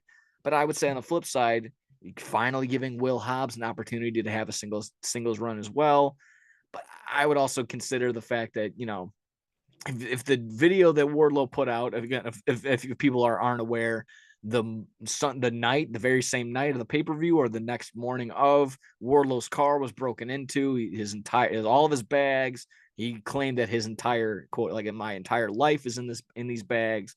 So between everything in there, all of his clothes, all his money, wallet, keys, and everything, that was all stolen, the title belt including. He didn't have even any of his ring gear. They did call an audible and make it a street fight to make him like be able to wear jeans and an FTR shirt on Dynamite. That closed out the main evented the episode to again probably give him a little bit more leeway to find some more stuff. But yeah, I think that just maybe giving him some actual time to figure out some personal stuff and to not be having to be on TV right away. So I can see both sides again, where it's a good opportunity for Hobbs, possibly burying Wardlow, but it's not like Wardlow is going anywhere anytime soon. This rivalry is still very much like, oh, we can flip around and be right back into it where he gets the title back again. So again, not too up in arms into it. Don't think it's all too crazy. Anything on Wardlow losing the title or anything else on that? I hated that ending. Yeah. Okay. Did you just not like QT Marshall coming back and getting involved? No. Well, I just Powerhouse Hobbs and need QT Marshalls out. Yeah, that's a good point. That just pissed me. It just pissed us all off. Me, Alan, and my brother were just like, why? Like, Oh yeah, definitely It's- frustrating when he's just all powerful of a guy, and and it doesn't we're help when constantly the spot doesn't go as planned and that thing doesn't break, and it just looks like Wardlow just lands on like he's just on a crash pad. yeah. I was just like, oh, come on. Was it? I I was mean, was he like, supposed to come. fall through it I necessarily? don't know. I That's don't what I know. assumed. It looked like he was just supposed Just to like looked. indent it, just like a wood platform. I don't know. Mm, Yeah. I Yeah. don't know. Ultimate. Yeah. It The just cosmetics of it didn't look that great. And again, a guy like QT Marshall is just like, why? How? Why are you here? Why do you need to keep bothering me? It's not like you. It's go home heat. It's not like MJF type heat where it's like, oh, we want to see him be an asshole and I want to boo him. It's just get away from me. Get off of my TV screen. The fact that my money, my ticket money goes to you in some way pisses me off. Type heat. That's what that is with QT Marshall. So yeah, all knowledgeable. He's training and whatever. I guess you could say like I always say, he's doing his job. He's pissing me off, but yeah. it's not in terms of like I It want to just see didn't it. make sense. Like he has Yes. never interacted with Will Hobbs Yeah. ever. I don't think it's just was random as hell. No. Yeah. Yeah. Very, very. Yeah. Exactly that. Just doesn't make any sense. I just wish he could have just like Hobbs could have just beat Wardlow. It would just been like cool. Like I Yeah. feel like that would have been better. I don't It know. again. Yeah. I would just the only thing I would counter with. I would love to see a clean win, but then yeah, He losing still could have dirty. like low blowed him or something. I Yeah. don't know. No. Yeah. Like I No. just feel like there Exactly. could have been a different way of Yeah. going about. No, you're right. There's a tons of ways to get this off the right way and still have Wardlow look not weak or something like that. Exactly. They just said a bunch of groin shots or whatever. Hit him with a fucking hit him with a sledgehammer to the nuts or Yeah, whatever. and so like Wardlow's fine because he did get like he was gonna looked like he was gonna win, and then QT Marshall came Yeah, out and hit him with a chair and shit. yeah, But it's just stupid. It just was stupid. yeah. I just thought it was stupid. Understandable. Yeah, and I guess we'll again either it was the thing of just having literally not having your stuff for the foreseeable future, literally not knowing when your next ring gear is going to come in. Hmm. So it might just be one of those type things, just being calling it on the fly, or yeah, just looking for some long term storytelling out of this. Either way, yeah, if you felt like it fell flat, that makes sense. Again, I'm also just like I'm also cross between like I always trying to look between like the fan view and I'm always trying to look see like the behind the scenes type thing. Like, oh, that probably happened because he got his car broken into or something. Yeah, So that's I mean, yeah, again, not everyone should probably justify it like that. Sometimes how I justify the wrestling that goes on. Either that's way, fair. yeah, some good things that can come about from this week. Hopefully Wardlow gets his gets that all figured out. But some good news that kind of happened throughout this week, more or less on the WWE side. Backlash going to be held in Puerto Rico, and Bad Bunny is going to be the host. I've also seen some rumors of Carlito coming back in some sort of capacity for that. So pretty cool. I mean, between Money in the Bank being over across the pond in London night, or yeah, and like I just said, Backlash coming to Puerto Rico, and it won't be WrestleMania presents Backlash. It'll just be Backlash or something like that. So I think that's a little bit better. It's good to get wrestling anywhere. Yeah, exactly. Expand it around, and Yeah, Bad Bunny's hosting. yeah. That'll open the window up for them, and just I mean, he's ridiculously popular. Whether you want to sit there and just he brings in the numbers. That's what he does. That's good. I mean, he can actually perform, so that's why I can't sit here and hate on him. That's why you won't hear it from me like that. So good for Yeah, him. his match was great at Yeah, WrestleMania. yeah. Again, when you're actually showing up a couple of the actual wrestlers that do this 365 days out of the year, you're gonna get a tip of the cap from me and other wrestling fans like myself. So there you go. Other good news, if you're good on that, Rey Mysterio being the first person to be inducted into the WWE Hall of Fame. Interesting Hmm. in my eyes, just because he's an active wrestler, but I'm sure they'll tie it in some way with Dominic Mysterio. Again, he finally challenged his dad to WrestleMania. If you caught Raw this past Yeah, week, I saw that. caught it in passing. He's like, I won't hit my son. I won't hit my son. Kind of giving me Undertaker Kane vibes when Undertaker was like, I won't hit my brother, I won't hit my blood. But after 3 months, he's like, I'm gonna kick your ass. I'm gonna do it in the cell. But I mean, it would be so nuts and gnarly to me, and it would be the biggest. Like, he's got the heat now. If during the Hall of Fame induction, Dominic Mysterio comes out and just beats the fuck out of his dad. I mean, whoa, what could possibly do? I mean, they do have fans there, so there's gonna get that reaction. You're gonna get the wrestlers there, like, what's going on? So you're gonna get the facial features from all of them, and you're gonna get the boos from the actual fans that are there.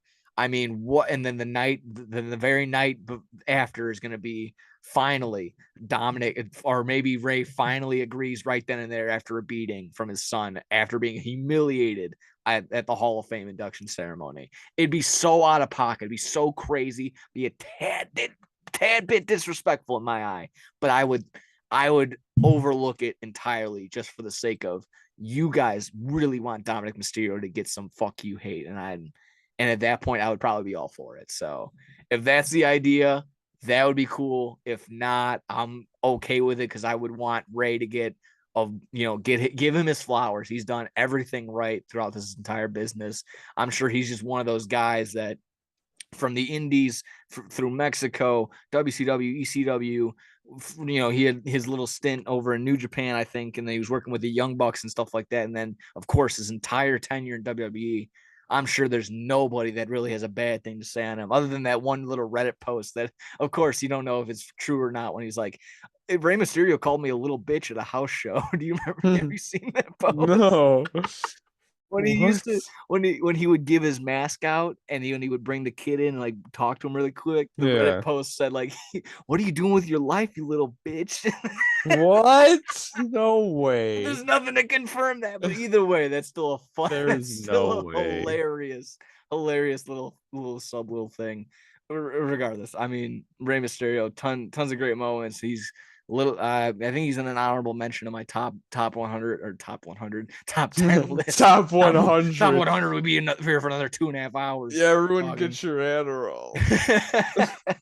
Yeah, no. So, I mean, again, I can sit here for all the time over and give flowers to Rey Mysterio. So he more than deserves it if he's still active and running around. He's kind of on the downtrend. This will probably be one of his last big things, is finally getting Dominic over, or Dominic retires his dad. That's going to be the final thing that gets Dominic some sort of big heat that he gets him over the top or something like that. So he's got to work on enunciating the talking and putting emotion into his hatred towards his father. I know it's probably tough, but when you're just cutting promos, he's a little flat. He'll get better though. I'm sure he'll get a little bit better. Yeah.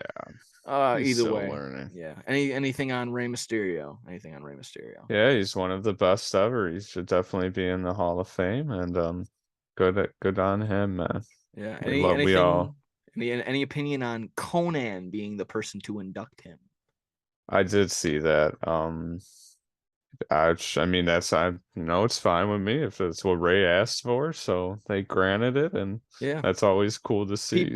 He might have a shitty podcast and might have some shitty takes, but you kind of need to set that aside and consider the fact that it's not you being inducted into the Hall of Fame; it's Rey Mysterio, so he gets to be he gets to say and who gets to do what. I heard that Conan might have not been able to do it or not wasn't going to be able to be allowed, but sure enough, he's gonna be able to do it. And again, if you're like, oh, why Conan? Who's he? Was he? They were in a stable together in WCW and probably helping him out and touring around Mexico and stuff like that. So they've been buddies. They've been friends forever. Good on them.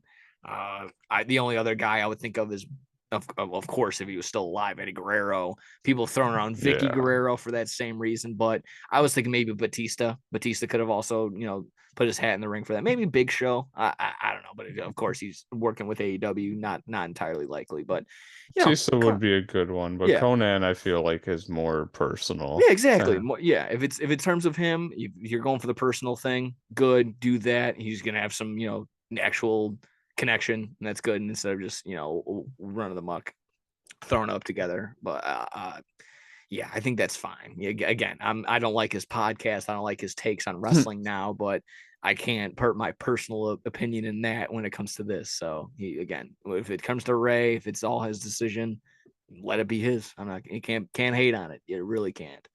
Last thing last quick thing before we get into our top 10, and we'll try and speed through this.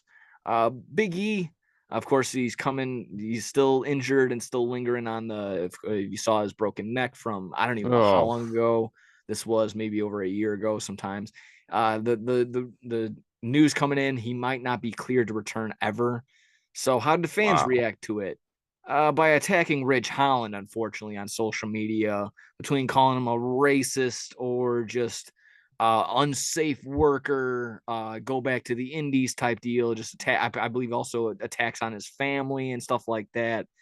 To just think that there was any sort of intent behind this accident is just disgusting. It's beyond disgusting to think that was there, and I feel ashamed to be labeled as a wrestling fan when other people that were probably attacking Ridge Holland for these same thing claim to be that just a wrestling fan, and it's gross, and I don't feel it doesn't feel right. So if you felt as though it was necessarily to go on, like I said, go on Twitter, Facebook, or whatever, Instagram, and tag him in a fuck you post and like, why are you go back to school or just go kill yourself type deal. Ridge Holland wasn't intending to do that. Exactly. Exactly. It's the name of the game, man.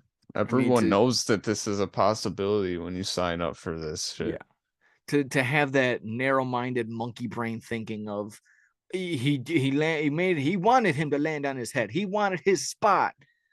Wow, that is just beyond disgusting. It's just so gross to think that people think like that, or just that you think that Ridge would think like that. It's just, how evil do you think people really are? And it's just, I guess, again, showing me that it's a little harder to call yourself. It's like, we're all wrestling fans. They don't want to put their hand up because some people will think they're the most toxic people on social media.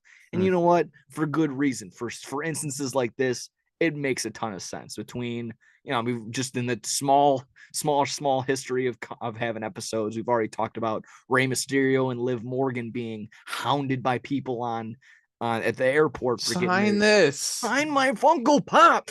It's just like, no, dude, like get away from me. It's just wrestling fans are disgusting. But I'm your biggest fan, Ray.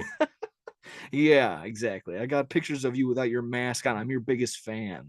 Here, let's take a selfie with your mask off. Yeah, let me stick my phone in your face at 6 o'clock in the morning. I'm your biggest fan. Yeah, it's just I don't like it. It puts me in a foul mood when wrestling fans are just being just exactly that. Like I said, not thinking and disgusting and just trying to be like, I guess, like cancel culture type deal. Just in terms of this, like I said, just not necessarily canceling him, but just, I don't know, attacking him for really no good reason. Yeah. And sadly, I see a decent amount of fans that are like that, but we don't associate with those fans. Yeah, that's not how true wrestling fans are. I wish there would be some sort of like, a little marker or some, like a tattoo we can get. Like, yeah, we aren't them. We're not with them. We're the wrestling fans that think. I don't know. I wish there could be something like that. Like I said, if you can just sign up, or if you get like a mailing system, you can put it out in your front yard, like they do for like voting. You're like, I think before I watch wrestling or something like that. I don't know, something stupid. I'd put that up. There we go. That was basically on the wrestling rundown, roundup. But here we go. This is kind of what we were alluding to. Our big top 10. We got WrestleMania right around the corner. It's right in your background. Let's see. I don't know exactly how you want to tackle this. I think we should go through our honorable mentions first. But do we want to do my 10, your 10? Or I've only got 5 honorable mentions because I didn't want to do too many, so I didn't know how many. Yeah. I'm not going to go into detail about every single one of my honorable mentions. I was just going to list the honorable mentions off kind of quickly. Shoot. Go do your honorable mentions, and I'll do mine. And then, like I said, and then maybe our actual top 10 list, we can go back and forth on our 10. Yeah, or 9 that's what I was thinking. Okay, cool. All right, awesome. Go through. You do your honorable mentions, and then I might have some on my. We might have some overlapping anyway. So go for it. Okay, yeah. I was gonna storm through these just because we both have 10 in our list, so I want to make sure we both have enough time to at least give a good reasoning to why we have those. All right, so I just put Shelton Benjamin in every Money in the Bank match at WrestleMania There because we I go. couldn't pick one moment. He's had a bunch of crazy ass moments, clotheslining off of ladders and like nearly killing himself. Like I have Edge winning the first ever Money in the Bank because I thought that that's I wanted to mention that it was and him cashing in on John Cena at Judgment Day. I feel like it's still one of the best cash-ins ever, and Yeah, it was the first one ever. absolutely. I wanted to put Brock Lesnar breaking Undertaker's streak. I didn't want to include it in my list because fuck that, but I had to include it in my honorable mentions because it is one of the biggest WrestleMania moments. But fuck Brock Lesnar. He did not need that. He did not need that to help put him over at all. I will stand by that ever. It should have been anybody else. WrestleMania 24, Shawn Michaels. I'm Could have been sorry. I love almost. you. I'm sorry. I'm sorry. It was Ric Flair, Shawn Michaels retiring Ric Flair. I mean, everybody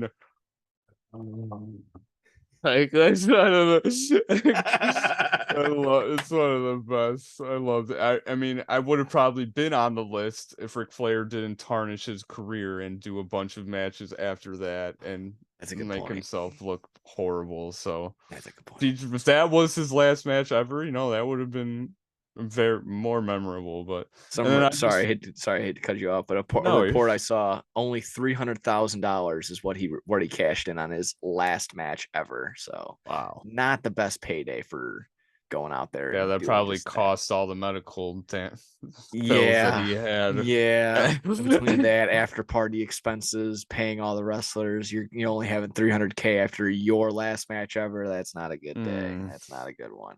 Sorry, what was Yeah. your last honorable mention? I had the Hardy Boys WrestleMania 33 return. There we They go. Yeah, came back. that's on mine too. Yeah, I got one of those there because I that was, of thought, course. Oh, no, sorry. yeah. What were you gonna say? That was, of course, like they just came off their Ring of Honor stint, and that was legitimately like the last time we were like, oh, we had no idea that this was going to happen. No real like the dirt sheets didn't come out like, Yeah, oh, a secret tag team coming in. Who's it going to be? Like everyone like, oh, it's going to be Hardys. No one had any idea. So that's this one was of the like, very wow. few returns where like they were like they were literally on like a Ring of Honor or some like show like the night 24 before or hours prior. something. Yeah. Yeah, and it's like no, like literally there was not a single report about it at all. And like like we would shoot, 'cause just as wrestling fans, we shoot this shit. Like it would be crazy if the Hardys came back or Exactly. something, Yeah. and then they were doing the thing like the New Day came out and it was like, oh, there's gonna be a replacement tag team, and they did it perfectly. They made it seem like it They was gonna did. be the New Day, and then the Hardys Not just returning, winning the titles. yeah, And they my kept it for a bet little bit. at this Yeah. WrestleMania right here, actually. Yeah. Oh, nice. Yeah, exactly. Yeah. So that was pretty good. Yeah, exactly. I'm glad you went first because that was one of my overlapping ones. I had that on there. Let's see. I got some quick. These, like I said, honorable mentions are literally like the just small little stints, little moments that I had. I'll go to WrestleMania 31 overall, the Intercontinental ladder match. If you have any time, any extra, that's the quick 20-minute ladder match. But everyone has their spots. I mean, Dolph Ziggler, rest in peace. Former Brody Lee was in that match. Oh yeah, Let me see. I think Dean Ambrose was also in that match from John Moxley when he was Dean Ambrose. Zack Ryder, Wade right? Barrett, I think, yeah, Wade Barrett, Zach. So some pretty good names, some pretty entertaining names in there. I think Daniel Bryan went ahead and got the win in that one. So that was that one. I got Hogan calling the Superdome the Silver Dome, proceeding to get booed by everyone. And then he's now that's a good one. Rollins going for the stomp, but then getting RKO'd in midair instead. I think that was, and then of course that ends the match. Randy Orton getting the pin right after that. Wow. Trump shaving McMahon's head in their Bobby Lashley versus Umaga match, and they just the picture of a sad crying bald Vince McMahon, and then that turned into getting do-rag Vince McMahon. So again, that's kind of do-rag Vince McMahon. Yeah. Oh god. Brock Lesnar's shooting star press attempt at WrestleMania 19. Yeah, basically breaking his neck, almost killing him. Again, Kurt Angle always talks about that. He's like, I don't know why he did that. And Bret Hart versus Stone Cold, that visual of him bleeding and then eventually passing out in that WrestleMania 13 match happened in Chicago. Randy Savage and Miss Elizabeth reuniting at WrestleMania 7. That should be it'll probably be on every other like older person's actual top 10 list. But for I want to make this clear. There's probably my list might piss people Yeah, off. no, my but I list is want, my list. Your list is yeah. your list. Have your own list. If you don't like it, make your own Like podcast. I'm not And like I don't have like Andre the Giant getting body no, slammed by exactly. I Hulk had that was my Hogan next one. or Hulk like Hogan yeah. on body slamming Andre the Giant. It's a huge moment and it should be on like a lot of people's actual top 10. Won't be on mine because I think Hulk Hogan is bad. This wasn't the first time that Andre the Giant actually got slammed by Hulk Hogan or body slammed by anyone in general. But just when everyone was like, if you go to a person off the street and you're like, what's the most famous moment in wrestling? You'd be like, Andre the Giant getting slammed by Hogan, probably. You're like, okay, yeah. So I just to not be disrespectful, I feel like I had to just at least honorable mention it. But Yeah, that's exactly fair. at that point, my list is going to consist of things I've seen that have made an impact to me that I thought were funny, were interesting, or made me be like, oh fuck, like just that one of those type things. Like that's my list. That's what my list consists of. Yeah, 'cause And when my you brought last this up, like I oh didn't sure, have to do much research. Like I wanted to include the things that came to my head at yeah, first because those are the things that I remember the most. So of course I did research and stuff to remember certain things, but I include a lot of stuff that I was just like thinking, like I was just sitting thinking, like what do I remember, like the craziest things about WrestleMania. yeah. So Like I'm sure there's gonna be small things like a good Snickers commercial or a good ad read in between matches that was like really funny, or fabulous Moolah and Mae Young doing something disgusting. Like I'm sure that'll be overlooked just because I did like exactly the way I prepared. I just looked at the WrestleMania cards, and if something sparked my memory, that's when I wrote it down. So that's yeah, I exactly was what I did. doing something similar. Yeah. Yeah. And I mean, and honestly, if I kind of wanted to restrain myself, I could have made this whole list WrestleMania 17 moments because that was probably one of my favorite WrestleManias of all time. But the one thing I have in my last honorable mention is Raven almost cutting the power to the pay-per-view out entirely through they had a triple threat match, Big Show, Raven, and Kane for the hardcore title at WrestleMania 17. There's a spot that not a lot of people know that of course they see it that he's driving around a golf cart. Big Show is choking him out in the back seat, and then they turn and crash. What people don't really know is that where all those power and cable lines are, if he had ran over it anymore and disconnected it, we wouldn't have been able to see the rest of the pay-per-view for the rest of the night. So that's always a fun one that I think about when Raven was like, yeah, I almost completely basically bankrupted that WrestleMania that night. I almost fucked up everything. That's crazy. Yeah, I so love small things like that. I'm exactly. glad you have stuff like that because I didn't have a lot of fun stuff like that. Exactly. So like again, that was it on my honorable mentions. We like I said, we can go tit for tat, 10, 10, 9, 9, 8, 8. And I feel like Yeah. that would be pretty good. And So then, of why do you course, want to start or you want me to start? you started with the honorable mentions. Start with this one. What's your number 10? All right. All right, I went full on for these things. I got a background for all of these. Here we go. So That's why they pay I you the big bucks here. all right, number 10, I'm gonna start with this just Ooh. because it's an iconic Rock and Hulk Hogan WrestleMania 18. Again, I don't have a lot of old school stuff on my list. It's more newer, but I wanted to include some of them because they're just so iconic. I mean, this was like the passing of the torch, like Hulk Hogan moving it on to the new best thing, The Rock. They tried to do it again with The Rock and John Cena, but that didn't work as much. But I mean, this is just like Because iconic. people saw right through it the second time, and when it was the first time, we were like, "That's what we actually want to see." We've never seen this matchup before, so yeah.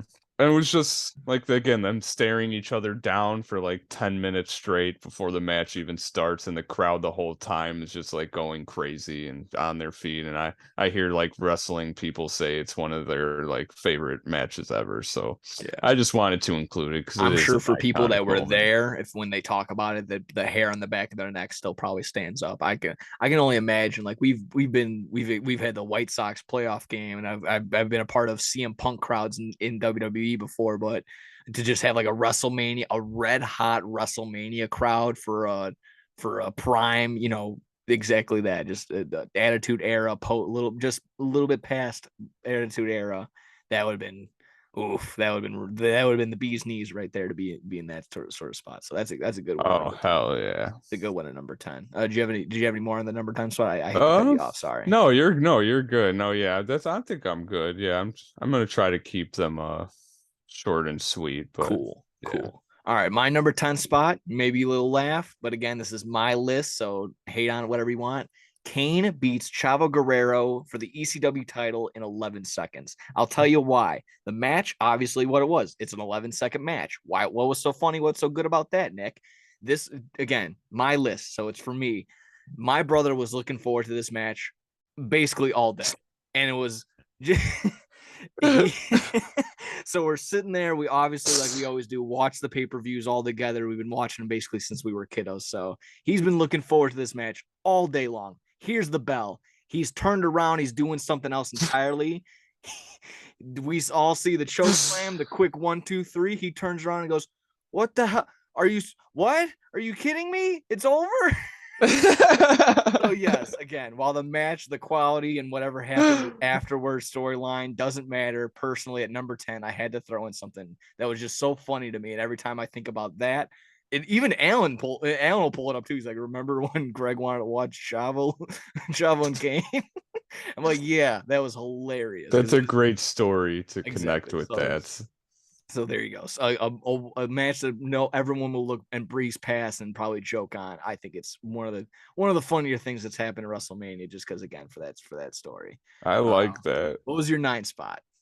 All right, okay, I got to be more prepared with these. Number 9. Oh God, I will be more prepared. I promise. No, you're good, boss. Number 9, right here. Yes, movement. There you Daniel go. Bryan in WWE set up the storyline. He had to fight Triple H at the beginning of the show in order to get into the main event.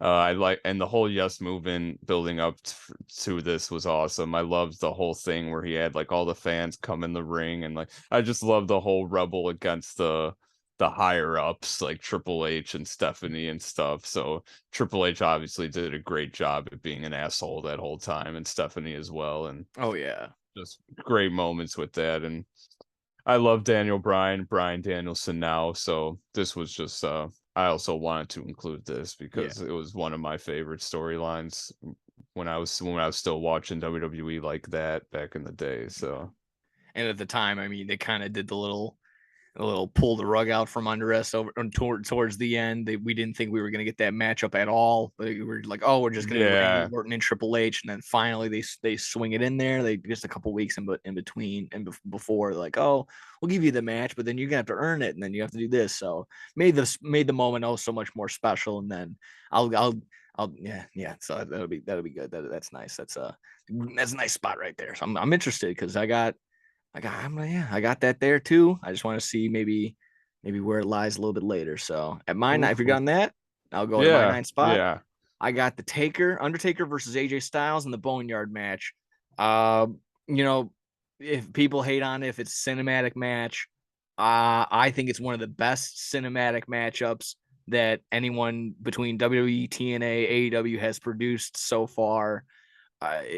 It made the guys look good. It made Undertaker, I didn't feel like oh geez, one of my heroes is going out there and looks like a fucking tub of shit or something like that. No, they played up everything. They put a ton of work and production value into it. So what if you're like, oh, I don't like the lasting legacy of my favorite guy or the streak being on a movie, whatever. I've probably done a 180 on this. I probably didn't like it at first, and then I've kind of flipped at it just because again, it made Undertaker look good. AJ Styles did exactly that. We get the meme from it, from Undertaker being behind AJ Styles. Yeah, it was good. That's what I was gonna say. You literally got a meme from that match. Exactly. And again, it's not the worst thing, and it was one of the better things that came out of that WrestleMania at that time at main event of the night. That was one of the best matches to come out of the pandemic era. Yeah, exactly. I mean, compared to the Bray Wyatt, John Cena,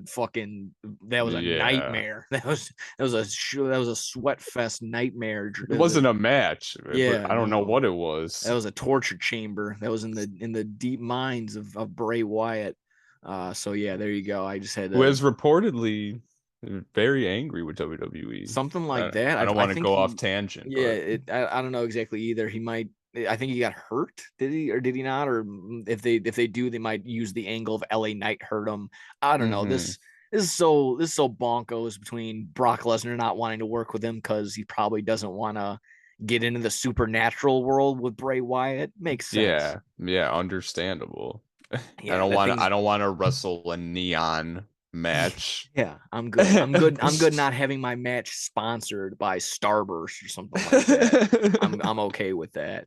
Either way. If you're good on that, what's your 8 spot? What are you looking at for 8? Oh my god, You didn't prepare again. yeah. Maybe as soon as you're done talking, you can just don't. I won't be offended if you're not listening to me. You can just prepare your No, next that's slide. why I'm just on listening, and I'm all No, right. I You appreciate already mentioned this, but okay. I love this. Randy Orton RKOing Seth Rollins. It's probably one of the best RKOs next to the Evan Bourne one. Yes. Yeah. If that, I mean, But that was just a shame that wasn't at WrestleMania. Yeah. yeah, I mean, if that was at WrestleMania, then yeah, this would be on the list for sure. But Randy Orton, Seth Rollins, two of my favorites. That was just, I remember watching that live and being like, holy shit, that was crazy. Yeah. Like, he gets so high up, and it was awesome. So, And like the pop from Randy Orton, he just like jumps back. yeah. Exactly. Like that had to be actual pure enjoyment because like to see that, like that was pure phenomenal execution. They couldn't do they It was probably could do it perfect. again. But yeah, 10 Yeah. out of 10 on the execution. So I'm It was glad you great. had this ready in your visual aid because again, being a part of my honorable mentions, I'm just glad people can remember what I'm talking about. Hell yeah. I wanted to include pictures for everything. Hell yeah. See, I mean, you got the better idea on the show. There you go. Let's see. For my 8 spot, I got Johnny Knoxville defeating Sami Zayn using a giant mousetrap and all the other shenanigans. You know, a little cartoony. If you want to hate on it, you can. But this brought nothing but pure joy to me again in a time where WWE and all the match quality has been a little downtrend, and I don't really care for some of the stories. Having this. You know, Sami Zayn gives his all, whether it's goofy or serious. He had a fun match. Having all the boys on the Jackass squad in there and farting around, that was fun to see that as well. So overall, it made me smile, it made me laugh. So just I loved it. And that number 8, Sami Zayn and Johnny Knoxville. There you go. That's my 8 spot. That was a great match. I mean, Yeah. I was like, it was so much fun. Yeah, you get Super Johnny. You got, like I said, the giant mousetrap. Wee Man was in there kicking him in the nuts. You got fucking little mousetraps getting him on the balls and shit like that. Just fun. It was all fun. It was so much fun. So just thinking about that, like that made me. I think that was when that happened. I was like, damn, I'll probably rewatch just that match from this WrestleMania or something like that. So, yeah, there you go. That was my number 8. What's your number 7? All right, number 7 right here. We've got WrestleMania 26. Undertaker retiring. His greatest ever, Shawn Michaels. That's just my opinion, but I know how you feel about Bret Hart. But this was a great moment. I mean, obviously, it's the end of my favorite guy's career, so I had to include it in the list in some way. But I'm gonna mention another thing about them later on, so I don't want to get too much into it, but I liked this rivalry building up to this WrestleMania too. Like Shawn Michaels from the previous WrestleMania, you know, like he just couldn't like get past the fact that he couldn't beat Undertaker, and like ending up like breaking into the Elimination Chamber and like fucking him over, and Chris Jericho winning the world title. Like, I just love the whole build up, and then the whole career on the line versus the streak. Like, it was great. So Yeah. Shawn Michaels is one of the greatest performers ever, and Undertaker in his prime and with the streak. Like, it was just great. Just great. Yeah. I won't comment on anything just yet, but I think you'll be a little surprised with something I got later on my list as well. So just stay tuned. What do we say? Number 7? Yeah, number 7. Yeah. I got First Money in the Bank. I had to throw it up there on the list. You know, being a Chicago podcast, it was in Chicago. I'm sorry. Did I completely botch this? I thought the RVD... First Money in the Bank wasn't in Chicago. Wasn't? It wasn't? I'm okay. If I botched it, I'm fine with it either way. Either way, we get it. It's the first Money in the Bank. Yeah, the Flair spot. I mean, Matt Hardy getting involved as well. I mean, I'm that sure when he gets suplexed off the yeah. top of the When he gets ladder. either takes a back body drop or he gets suplexed. He's like, and he's just literally like, he got shot. Like it's as if he got shot hunting or something. And then like he that. comes back and it's like he got bandaged and it's holding him in two. So yes, I mean the Flair spot again. Whether or not it was in Chicago or not, I can't remember. If it was WrestleMania 22, then it was in Chicago. But again, if I'm not, I think WrestleMania 22, yeah, it was in Chicago. okay, then yes, then that whatever that one was. Either way, regardless, if I botched it, regardless, whatever it is, No, first Money in the it's Bank. fine. All of them in general, all of them that happened at WrestleMania have all been fine. So I kind of want to just go with the first one, and then there you go. So like the Flair spot, like again, so that was always so good. Think about other ones. I'm like, Finley or Hornswoggle having the step stool and hitting Booker T with it, and stuff like that. So they were always. That's why I always like WrestleMania hosting the Money in the Bank and not having Money in the Bank be a pay-per-view match. But I know it's a little harder now that they've transitioned it into two Money in the Bank matches, one for the male, one for the female. So it's a little harder, but whatever. There we go. I was good on 7. You can shoot over to your number 8 or your number 6. Excuse All right, me, number 6. Number 6 right here. We've got WrestleMania 17. Yes. Edge. Sorry, my pictures are super blurry, but you get the idea. Yeah. Edge spearing Jeff Hardy. I feel like everybody knows this, even if you're like not a wrestling fan. This is like around everywhere. I mean, it's one of the best spots. It's one of the best spots ever, honestly. It's just a spear from this high up, and they do it perfectly. So yeah, it flawless. Was, yeah, it was. Matt or Jeff lands right on his back, flat back. Edge doesn't get any pain or nothing like that. What we were just talking about with the RKO, just perfect execution. Can't get another try right here. So from all angles, it looks absolutely phenomenal. And yeah, I mean these spots in general just inspired so many other careers and matches and other spots in general. So I could have picked. I mean, I could have picked so many spots from these guys as TLC matches. Oh, of course. But of course, we gotta go with this one. Yeah, obviously. Let's see with my numbers. If you got a number 6, yeah. Alrighty. My number 6. I think that was your number 9. I got Daniel Bryan winning the undisputed title at WrestleMania. I think I just had a little bit higher in mine, just because I felt like it was underlying. It was really like, damn, one of the first indie guys finally broke through. Besides, maybe CM Punk or something else like that. But really having his CM Punk didn't get like a WrestleMania moment per se. Maybe he got the Money in the Bank. Yeah, but he didn't get to raise his world title above everybody else and have the end credits go out and have all the confetti on him. No, I would say that this was perfectly wrapped up for Daniel Bryan, kind of how we were kind of how you previewed it earlier. Triple H going through all that, the battle through and getting in there. And then, like I said, just the final hoorah. And that's why I just had a little bit higher on my list, because it was like, he got fired from WWE prior. He was always like the indie guy, the ROH, the underground wrestling fans guy. So to finally see him get his due, was just that much a little bit better for me in terms of just being a little higher on my list. So I think that's that. So Daniel Bryan, Bryan Danielson winning the undisputed title at WrestleMania. That was my number 6 spot. What's your number 5 spot? All right, we're good. Going to go back to back spears by Edge. We've got WrestleMania 22, Edge spearing Mick Foley in Chicago in this most crazy Extreme Rules match I've seen growing up. I remember my dad wouldn't let me watch this when it was live. I had to like sneak like in the back watching it from a distance. It was just insane, the thumbtacks and just everything. This, like, look at this. Yeah. He's like in an inferno. I believe Mick Foley had second, third degree burns from this. Yeah, I think terrible. Edge did as well. It's visual. Like, it's visual. This is actually a good picture. Look at that. Yeah. Oh my God. They are in those flames, man. I remember seeing that live and being like, holy shit. Like, that was the first thing growing up, like the first Extreme Rules match I saw. I remember being just like, oh my God, that was crazy.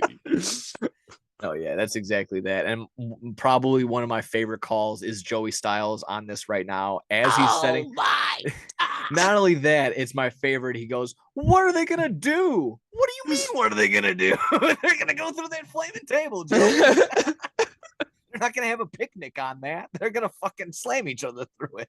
So that's just again one of my favorite calls right there from Joey Styles on that. Yeah, Again, Lita that's a might have put a phenomenal little match. too much lighter fluid on that table, but Yeah, maybe. it's cool. And again, that match ends up that match they end up becoming friends or whatever, co-holders of the hardcore title. That leads up to one of my favorite matches in ECW One Night Stand. I think it's Tommy Dreamer and oh Jesus Christ, Tommy Dreamer, Terry Funk versus Edge and Mick Foley in there. So that's a fun match if you want to watch ECW One Night Stand 2006. Let's see. That was your 5 spot. I'll go over to mine. Yes. Okay, you're not gonna like it. It was a part of your honorable mentions, but I gotta put it in here for the sake of just hear me out. Brock Lesnar, isn't it? It's Undertaker losing to Brock, and again, I'm in that same boat of with you. I hate it for all the reasons you do. He doesn't deserve it. He doesn't need it. However, that is a feeling I will never ever experience again. Yeah. I will never experience that. It was it was a chalk. It was like, Undertaker's not losing. And then just hear that final 3 and then that bell to see that guy in shock. And then to hear, I mean, you again, in terms of creative, he should have never lost. One of the dumbest things ever. But the fact that they did finally pull the trigger, I will never feel that same way ever again. So I think for that reason, I had to put it on my list. There will never be a more. I don't even know. I felt empty after that happened. I was like, what can go right in my life at this point? What can go? If he loses, what can I do? I mean, it's just one of those type things, and it's just the biggest shock. And I don't think they'll ever get that big of a ever. Probably when 60,000, 70,000 people are silent watching a mixed tag match afterward, you did something, whether it was right or whether it was wrong. We'll get into something similar like that in the finale of The Last of Us. We'll try to breeze through that because we're getting a little late, but that's cool. I'm having fun. I hope everyone else is. Yeah, but just Brock doesn't deserve it. Didn't need the win. Didn't need to boast up his stats or whatever. He'll be a Hall of Famer beyond this, but just again, that was more or less just the feeling of like, oh my God, that's what's going on here necessarily. So that's my 5 spot. What are you looking at? You explaining it like that makes I feel like I should have included it now because you're right. I mean, I remember, I just remember that feeling of, like my dad was a big Undertaker guy, so we always liked him growing up, and it was just like every WrestleMania, it's like, he's not losing. And it's just like, and it happened so fast. Like the match was so quick, and just like a couple F5s, and it was just over. And it was just like it's just like, what? I remember like there was like 10. We had like a bunch of people over, and everybody was just like, what? And everyone's quiet. You have a full room, you got a full arena, but I mean, just in the room, you're just beyond the what's and what are they doing and what the fucks. It's people sitting there like, wow, what did I just see? What did I just see? And then it kind of it sucks a little bit more because then Roman went ahead and beats him again, but it takes a little bit out of it. I'll say that. That's why it's not a little. If it was just that one loss, it probably would have been a little bit higher on my list. Again, maybe getting like the 3 spot. We're already at 5, but I mean, just to be right in the middle for that reason. Like I said, if he lost again, so it takes a little bit away from it, a little bit of the glitz and glamour of being the only guy to beat Taker at WrestleMania, but still being the first guy to do it, that's a moment I'll never forget. So that's kind of why I had to put it up there. I respect that, man. Yeah. What's your 4 spot? Right here, Seth Rollins cashing in Money in the Bank WrestleMania 31. That's a great pick. Just you see the stoicness, you see the resilience or whatever. The Rollins so happy with the title, and Brock Lesnar in the back so disappointed. I'm sorry, I don't know if you were going for that, but that is a perfect picture. That is a great picture there. But yeah, I mean, I think it was the first ever cash in at WrestleMania, which is that's pretty cool. And I was surprised it hadn't happened before, but considering that, I mean, it would have been cool if like someone won the Money in the Bank at WrestleMania and then like they cashed in like the same night or something. Yeah, Is that what he did? No, they had the pay-per-view set up by now, yeah. But yeah, this was really cool, and it's just again, it's one of those things where I just remember like, oh my goodness, like they're actually gonna do this, and Seth Rollins it's just personal bias, like he's one of my favorites, and right that closed the night, right? Yeah, that so, was the main event. That's better. That's and again, awesome. it's like Brock Lesnar, like it was in the same boat. Like you never expect Brock Lesnar to at that time. Like it's not like Brock Lesnar's not gonna lose, or it's like like Roman Reigns isn't gonna beat him, and so for that to happen and actually like have Seth Rollins win the title at Russell, like that was awesome. Yeah, very good reason. Very good. Yeah. Like I said, good picture to represent that as well. Yeah. Number 4 for me. My goodness, I gotta stop drinking all this stuff and I just keep burping. I'm just burping up water. Number 4 for me, McMahon's battling out at WrestleMania 17. Like I said, I could have picked a bunch of things from WrestleMania 17. Some of my favorite things. I mean, the Motorhead performance for Triple H. That match with Undertaker was pretty solid. The hardcore match, the gimmick battle royal, so on and so forth. Of course, the main event being the Rock and Stone Cold, and then wow. This one was just a street fight brawl between the McMahons. I just love all the spots that were in there because this was the first time as me watching it. I had seen the coast to coast, so that was pretty cool for me. I'd never in my mind thought that someone could jump from one end to the other, but of course, going back, I would see old RVD clips in '97 of him doing basically the same exact thing, if not cooler, because he would use a chair. But whatever. This match was awesome. Having Mick Foley as the special guest referee in there, the spot with Linda McMahon. She had not been talking. She'd been mute or something like that. Hits Vince McMahon in the balls. He's, basically Vince is torturing Shane in front of his wife and all that. So they get a bunch of spots in between, of course, making Vince look like an ass wipe and beating him up that was the goal back then. So number 4, McMahon's battling it out. That was, like I said, pretty good spot, and Shane gets the win. So there you go. I like that one. There you go. I just had maybe not the best representation for WrestleMania 17, but that was always sticks out for me. That's always like, you got to watch that because the hate and they're spitting all over each other from fucking just anger. And she's in Linda's face. Like like Vince is an asshole. If you thought, wait till you see what he actually did behind the scenes. But I mean, this performance in here was great. Again, you're whipping on your own kid. I think Stephanie even gets involved in some capacity. Trish Stratus is in there as well, because I guess I forget they were having some sort of cheating angle or something like that. Trish was coming in. Like I said, Linda comes and smacks her up and hits Vince in the balls and shit like that. So either way, good on that. Looking at your number 3 spot, what do you got at number 3? All right, number 3, we're shooting this. I mentioned it earlier, but I'm shooting back here. Shawn Michaels, Undertaker, WrestleMania 25. I guess this isn't really a moment, but I just wrote down Shawn Michaels nearly ends the streak in my favorite match ever. I mean, that's what I wrote down. A lot of false finishes in that one. That was good. This was probably, this is probably my favorite match ever to this day. I mean, I remember this the most. I've rewatched this match like a bunch of times. It's just Shawn Michaels. I've already said he's my favorite, and it's just, this was awesome. Like they did like the good versus bad. Shawn Michaels with his like godly entrance, and Undertaker with his devilish evil entrance, and like they had a 50-minute. I just got chills thinking about that. That was just thinking about like no one will be able to make us feel like that ever again. I think that's just so gnarly. Oh man.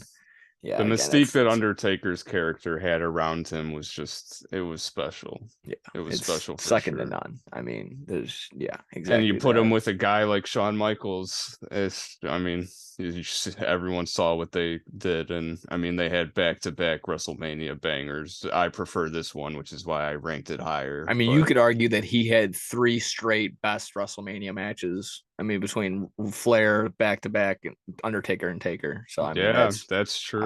Yeah, I mean, that's a great card to have right retiring there. Ric Flair, then having this match, and then being retired by Undertaker, 3 straight Wrestles. I mean, yeah, it's a pretty good stretch right there. Shawn Michaels does not miss. I know you made mention to it. I'm not the biggest Michaels He's had fan in his terms of shit his in the personal. past. Yeah, Yeah, he's we got his know. personal stuff, but I'll never take away that he is probably number 1, number 2, number 3 in terms of top performers ever to have a wrestling match ever. So that's Oh yeah, exactly that.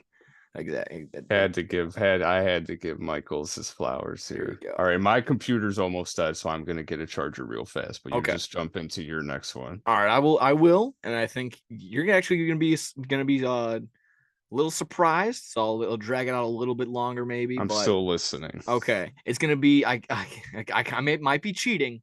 I'm gonna say a collection of Shawn Michaels matches. It's again cheating, whatever you want to call it. I couldn't pick one, and I couldn't just list them off all in the honorable mentions because I feel like that would be disrespectful. So I got to say the collection of matches that I'm talking about between his ladder match at WrestleMania 10 with Razor Ramon, both his matches against Taker, like we were just talking about, his retirement match against Flair, we just mentioned that as well. But underdog ones that no one really seems to go about. Him against Kurt Angle, WrestleMania 21, I believe it was, or yeah, again, it's so under the radar. It's even on my list, and I can't remember. And then Jericho, WrestleMania 19. Yeah, that's one. Yeah. So I mean, again, just couldn't pick one, and just giving that perspective, like, oh yeah, I hate him, not hate him, but I hate on him. I hate on him, and I say some foul things, I guess sometimes. But again, in terms of just putting on a performance, he was there every single time, whether he was there, shitting on people backstage or burying people or whatever. At the end of the day, he didn't bury me, so I can't, it's not a personal attack. I don't have to like him for that reason, but I can still like, respect, and appreciate the work that he put in, and putting in quality match after quality match all the time. So a collection of Shawn Michaels matches. Again, if it's cheating, it is what it is, but it's my show, so I don't give a fuck. So that's what it is. Collection of Shawn Michaels matches. I know, of course, that you're not gonna have any sort of disagreement with that. No, yeah, I respect that, man. No objection here, Your Honor. Especially if it's this high. Yeah. Like I said, 3 spot again. If for the amount of shit that I talk, and I'm still getting to a 3 spot, that's pretty okay. Yeah, that's great. There you go. So we're now again, like I said, getting in a nice little 2 spot. What do you got right here? 2 spot. All right, so I was debating between these two, but I put this at number 2, but it's still, I mean, it's an iconic moment. It honestly makes me emotional. Honestly, I mean, here we go. Chris Benoit. That's Eddie my number 2 as Guerrero, well. That's my number 2 as well. WrestleMania 20. Let's talk about it. This is so awesome. This will go under the radar. And I don't know, I hate to cut you off. Did you know that as we are recording today, it's the anniversary of this happening? Wow, I did not know that. 19 years to the day as we are recording this celebration happened between Chris Benoit and Eddie Guerrero. Of course, 2 unfortunate passings happened very early. Whether you want to separate the art from the artist, I do in terms of wrestling, but of course, Chris Benoit, bit of a monster in terms of, of course, the passing of Nancy and the son. But again, coming down to like emotional, made me feel, and in terms of just these were 2 under the radar type guys that were like overlooked because they're not 6'5", 250 pounds. They were homegrown guys that Paul Heyman put a lot of preparation in and a lot of hope in making them main event caliber talent. It's just a shame that they passed so soon. That's exactly why I had them at number 2 for the same reason. I'm sorry that I cut you off. No, you're fine. It's want to interrupt. The odds of us having them both at 2 is pretty cool. Yeah, we didn't discuss our lists or anything beforehand, so Yeah, I mean, it's just, and we all know they're best friends, and I mean, just now knowing like how it turned out, it's just so sad. Yeah. Honestly, it's just I can't even I don't even have words for it. Honestly, it's Yeah.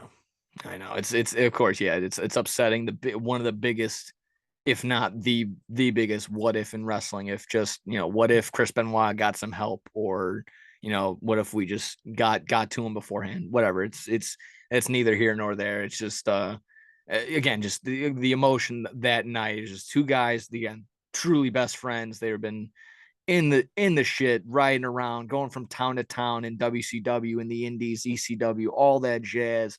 They had their time in New Japan together overseas. So to just, again, almost similar to that Bryan Danielson thing, to just see your guys finally get their due at that time, it was so great. And then just to see the pure raw emotion on both their faces, they're both ready to just bawl, and they're both ready to bawl out and cry into each other's arms. So it's just great to see. Great and to see. And both then, amazing matches. yeah, Eddie similar. Guerrero Yeah, and Brock similar. Lesnar, and Chris Benoit was a Chris Benoit Triple That H, and that triple threat again, yeah. because he's Chris Benoit, and what happened is what happened. That match will be brushed under the rug, but that is probably one of my favorite WrestleMania matches of all time. Again, that similar buildup of Benoit as an underdog. Why are we going to go with this 5'11" guy? We got Michaels and Triple H, and Batista waiting in the wings. Of course, that's not just set in stone yet, but we got other guys that are main event caliber guys, main event looking guys, and we're going to go with Benoit. But to prove everyone wrong, he's tapping out a bloody Triple H in the middle of the ring. All the cosmetics were great around this match and at this time. So I'm just glad that, again, Yeah, this was, I might watch that yeah, tonight. Honestly. just crazy. Yeah, I'm glad. Crazy. I was about to audible and maybe make this number one, but I'm glad we both at number two for a good reason. This is pretty good. I wanted to put it at number one, but I was like, it's at two. It's not Yeah. disrespectful putting it at two. So, Yeah, I think so. Same in that vein, same realm. So yeah, again, sharing number twos. What's your number one? all right, this one is gonna be controversial Go for for it, sure. man. I don't, This is your list. okay. Not the match. There's a specific moment in this match, but Okay. I feel like this right here, I remember the most. The near fall in WrestleMania 28 Hell in a Cell, Shawn Michaels, sweet chin music to Undertaker into the pedigree, vintage DX. Like, I just, again, the whole build up with all the Shawn Michaels and Undertaker shit and like Triple H. And I was just, at that moment, I remember, like, when you brought up this list, that was the first thing that pops in my head, because I just remember that as a fan Yeah. being like, I really thought, like, I really, really thought that was gonna be it. Like, I thought that was the end for sure. Like, it was just perfect. It's Shawn Michaels, the sweet chin music, the pedigree. I was like, oh my god! I just remember being on my feet and being like, yes, like, it's about to end. Like, I'm just such a big DX fan and Shawn Michaels, and it's just I just love that. I knew it would be controversial putting it at one, but I was like, it's just the first thing that pops in my head. So, That's your top 10. That's your moment. That's exactly why I wanted to have this list. And controversial? No, that's a great spot to have right there. They I just kind feel of like went over it's the that. greatest. I feel like it's the best near fall ever, Oh yeah. and I feel like it's the most, like, It's the up there for sure. I'm sure yeah. everyone's got their own example, but you come around to it exactly that. Shawn Michaels hits him with the sweet chin music right into transition into a pedigree. Bang bang, 1, 2, fucking millimeters from slapping that Yeah, and 3. Shawn Michaels sitting in the corner, like, Yeah, and exactly that. Yeah, you get the reaction from Shawn. You get the what are we gonna do now reaction from Triple H type deal. It was, yeah, that's a good spot, man. I don't feel like you gotta fucking defend yourself or like that. Thank And that's you, man. exactly that. If that was the first thing that came to your mind when you think WrestleMania, that's what I wanted. That's exactly what we want here. We don't need the unauthentic. Exactly what you were saying earlier. Like, oh, at number one, Andre the Giant gets slammed by Hulk Hogan. Like, no, that's not. No one no, that's not anyone's favorite moment. That if that's your favorite match in WrestleMania history, Yeah, that's you bonkers. got some watching to do, my Yeah. dude. Exactly. A Shelton Benjamin jumping from ladder to ladder is more exciting than that body slam at this point. So doesn't mean as much, but you know what I'm getting at. Exactly. That was a good spot. That's a good number one. Exactly. If that's Thank what you, you man. thought was number one, then that's number one. I'm excited to hear yours. Again, it might not be a spot necessarily, but if I have to choose one, I will. But I went with the first TLC at WrestleMania 2000. For me, as a kid, I'll backtrack it. When we were kids, still kind of, wasn't popular, but we had VHS tapes, and there were these big brick things, and you rewound them, and they were a pain in the ass. But I watched this TLC tape where it was basically just a couple matches, a couple interviews, and then they would just show the TLC match at the last 20, 30 minutes of the tape. I ran that thing into the ground, and I was so upset the day that I found that I couldn't watch it ever again because I had fucking blast through it so many You times. watched it so many times. I watched it so many times I ruined the broke. tape. Yeah, I watched it so many times I ruined the tape.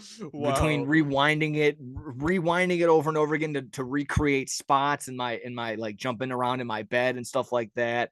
That was what it was. And of course, if I have to pick one spot from that, it would have to be the obvious one. Jeff Hardy jumping from doing the swan time from the top of the ladder in the entrance way.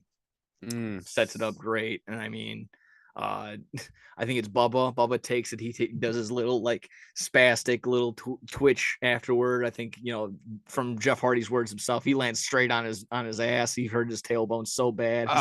He said he's that hurt so bad.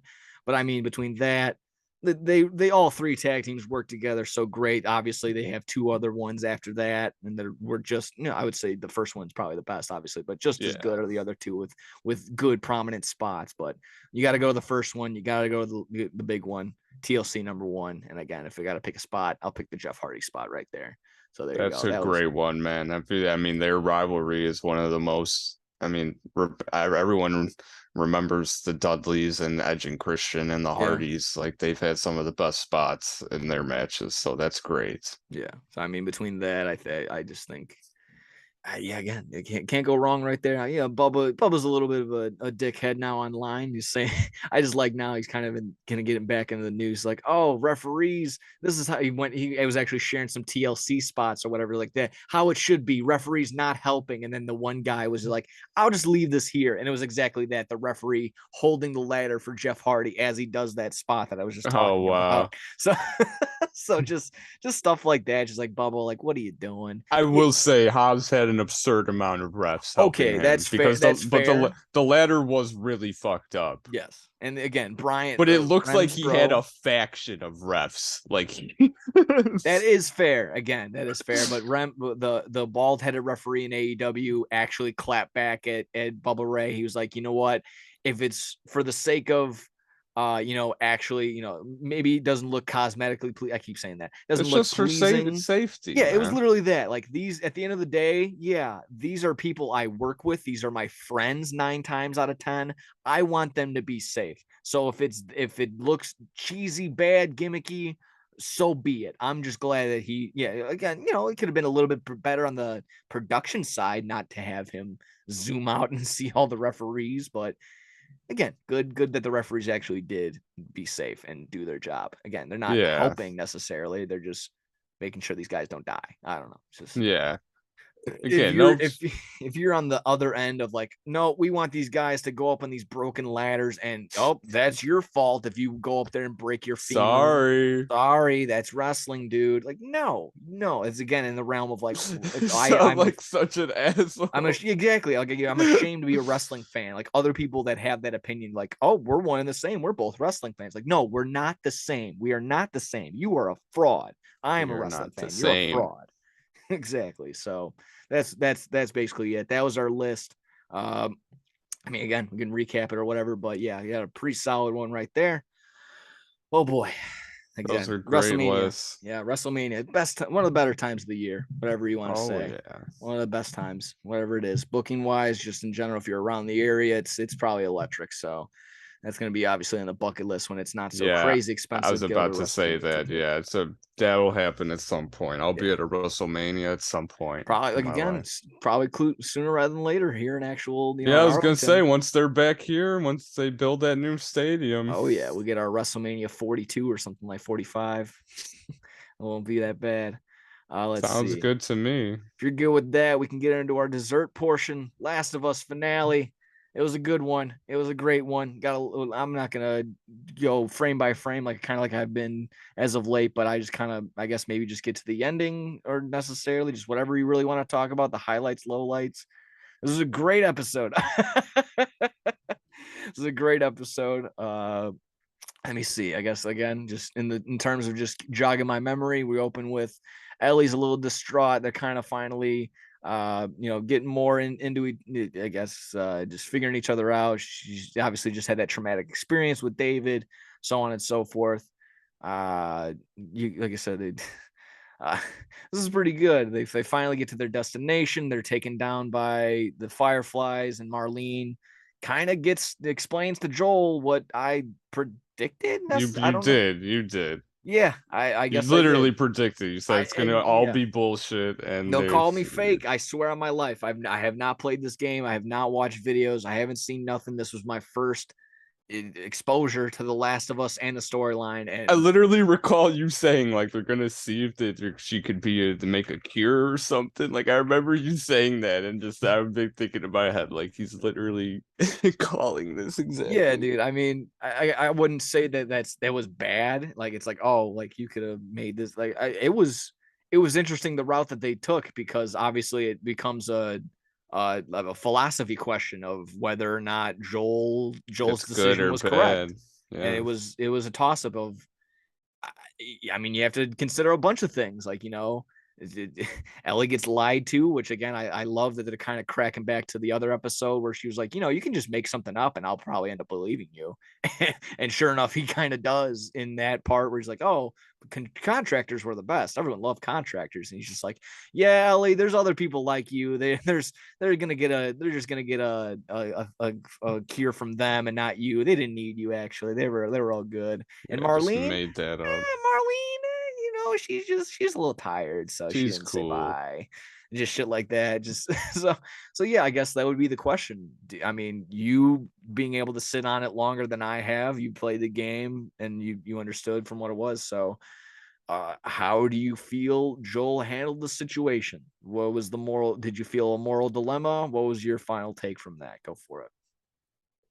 Well, he handled it just like he does in the game, which I'm Okay. glad because it's gonna set up the next season perfectly because people are worried that they were gonna stray away from what happens in the second game, and because I don't want to spoil anything, of course, but yeah, so Well, at it least in doesn't the second seem, game, yeah. yeah, it doesn't seem like they're gonna stray away from what's gonna happen. They'll probably do it next season, so it should be interesting. And they did a great job. I loved how brutal they were showing Joel because it really makes you think, like you were saying, is this good? Like, is this good or bad? Like, so it's like these are all normal people I mean, too, and he's my counter would be like this was like again. I was kind of thinking like science stopped at 2000 in this world. Like we stopped doing science stuff at 2000. So this 1950s type doctor, this I kind of wish, and I was kind of glad that we did see the doctor. I wish in my mind I was like he had the Albert Einstein type hair and he looked all crazy and he was just like cigarettes actually cure cancer. I was thinking like he's probably one of those wacko type scientists, like because the idea of we'll get into her brain and then we'll just like did split up her brain and give that. Well, everyone will just get a piece of that. Like that's just ugh. such bonkos type thinking, and it just even like that's we're gonna bank on that being the one and only solution. We're just gonna kill her. So again, it's I think that was like funny to me. Just I was laughing a little bit because I was like imagining, like I said, a wacko doctor, and he proved to be one of the dumbest people in the room, coming at a guy with a gun with a little X-Acto knife, and he gets shot in the head. And then yeah, sure enough, Joel just says unhook her, get her away. Confrontation with Marlene is again, it's kind of in that same realm where like she was deciding for Ellie and then you get like and she's making. And I love the inside of the Last of Us part where like, oh, love makes us do crazy things. I guess that was the theme of this episode.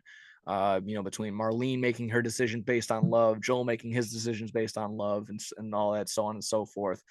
I guess that really does, like, who does get the final say? It probably should be Ellie, but no one tells Ellie the truth ever. So I'm kind of, for the sake of, the storyline and keeping it as is, I liked it. And I like the mysteriousness of like, oh, fuck. Like, Joel's a little bonkos. Like, he's a little gone. So a little bit, there's a little bit of a darkness now that we're just like, he's willing to sacrifice this. Now he has a father-daughter attachment with Ellie, and they revealed like, oh, I'll follow you into the dark, I'll follow you if you go up and down the stairs, like, well, I'm gonna be your shadow type deal. And yeah, it's just the fact that she's like, I'm making the decision. No cure for anyone, just I get to have a friend for the next 20 years. Because I mean, he's old, so no guarantee that he'll make it past Tuesday or some shit like that. He did say some cold lines in this episode though, like when the guy's just in the staircase and he's like, where is Ellie? And he's just like, and he's just like, I don't have time for this. Yeah. Yeah. That was some pretty good ones. Yeah, honestly, he's between that one. I like the other one in the, like, if your friend points at it, it's not the same place, I'll murder you. He's like, oh, you shot him anyway. He's like, yeah, I'm not gonna fuck with you. I Just hits him in the believe face. him. Yeah, I believe him. That was a good one. That one was good. I mean, yeah, it just seems like, you get stabbed. You don't have time to deal with bullshit. So there you go. I mean, I guess I don't know. Toss sends up for, if you're saying it as of right now, it's on track for how The Last of Us Part 2, how season 2 will line up and be. I'll leave you with this. What's gonna be the I'm trying to find the right word to say this. Like, the next conflict between what's gonna be the effects of what Joel did? Okay, yeah, because I guess that's what I'll leave you with, because I know what's gonna happen, but there's gonna be a price to pay for what happened. I mean, I can only imagine going through that I'm gonna scene, say going that. in that game, you going through all those fireflies. It's obviously jumped over probably the amount of people you had to kill in the game, but that's probably one of the best the best boss scenes in that game. Just going through a bunch of fireflies, you finally get to Marlene or something like that. Again, it was very this episode and like the whole show has been very cut in like to the bone of like just like the game, like that whole Marlene scene, like just like the video game, like she doesn't catch you till right at the very end. You have that conversation in the parking garage. Joel shoots her underneath her dress, like you'll just come looking for her. Like that's exactly what he says to her. Like it's all that stuff is the same. Like it's the very ending scene. That's literally just how the game ends. Joel just straight up lying to Ellie. So like that same shot exactly. It's like, so it was a great. This is how video game adaptations should be done. Okay. And like if anyone that's trying to make a video game adaptation, like look to this and work off of something like this, because this was great. This is what people like want to see when they ask for shit like this. So like if they actually end up making like a God of War show or like a Gears of War show, like stuff like that, games that I like love. A Dead Space show would be cool, maybe. Yeah, I heard that John Carpenter, he's a big fan of Dead Space, the guy that made Halloween and The Thing, and he said that like he tweeted when the remake came out, he's like, Dead Space is one of my favorite games ever and can easily be made into a film. So if John Carpenter made a Dead Space film, I would instantly be there. But yeah, this was just a great show and went by so fast. 9 episodes already. It's already over.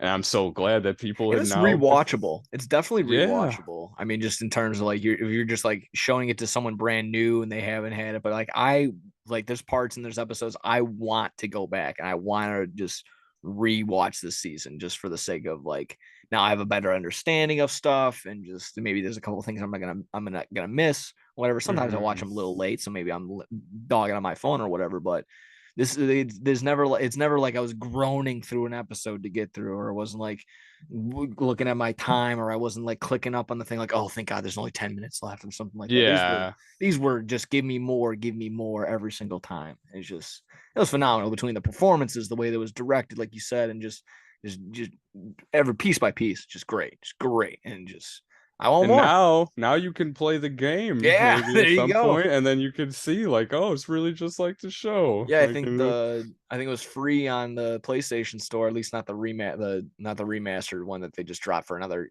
kind of yeah, just fucking going off of the hype of the yeah, show, just gonna just get you fucking people. $69.99. Not gonna spend that. I'll just do the free version and it'll be the exact same. Doesn't need to be updated graphics. I really don't care. But yeah, that'll be fine. I'll pick apart. I mean, not pick apart, but I'll be able to see what the game was different. And then of course, another little Easter egg thing. The girl that plays Ellie in the game is the one who plays her mom in this episode. So that's pretty Mhm. cool. So just stuff like that. And yeah, Yeah, I overall, just immediately yeah. like she sounds. I mean, she sounds just like Ellie because I she mean, is dude, Ellie. But I thought it was her sister, Bella. Like Bella, her name's Bella Ramsey. I thought it was she like does look Bella. just like her. It's. I think it's just for me. It's the nose and the forehead. And I mean, hopefully that's not offensive in any sort of way. But it's really in the face. I legit thought that was her like older sister. That's like, oh, that's cool. They were able to find her like that. And like, no, it's Ellie from the game. And then just the sake that they wrote the reverse engineer and like, oh, she looks like Ellie. I don't know. That was cool. That got me. I didn't know that till the end when they revealed it in the Last of Us inside part of them. So I think Yeah. Also, that was what a really way cool. to have a baby to get it pushed out of you by a zombie, Yeah, essentially. yeah, So. a little. That was a little rough. And that one too. Again, coming up, I'm like, everyone just lying to each other. Like she got bit before she cut the cord, and then she's like, I cut the cord before I got bit. Well, yeah, I but cut it. I I understood that understand just because you why. don't want your Yes. child Yes, to of get course. That murdered. was falling under again that theme of love makes us do crazy Yeah. things. So yeah, that was. I just thought that was just more, yeah. That's why I like watching those inside The Last of Us too. If I see the theme myself, or if they throw it at me, I'm like, oh cool. I was glad I was able to pick up on that or something like that. So Mm-hmm. so just small stuff like that. So hopefully, like I said, that was the finale. Kind of butchered around a little bit just for the sake of time, but I think more or less kind of hit the high points, and it was overall just great. And I can't, can't wait for more. Honestly, and like I said, I'll rewatch it again now that season's all ready to go. Me and my girlfriend can go and watch it again, so that'd be cool.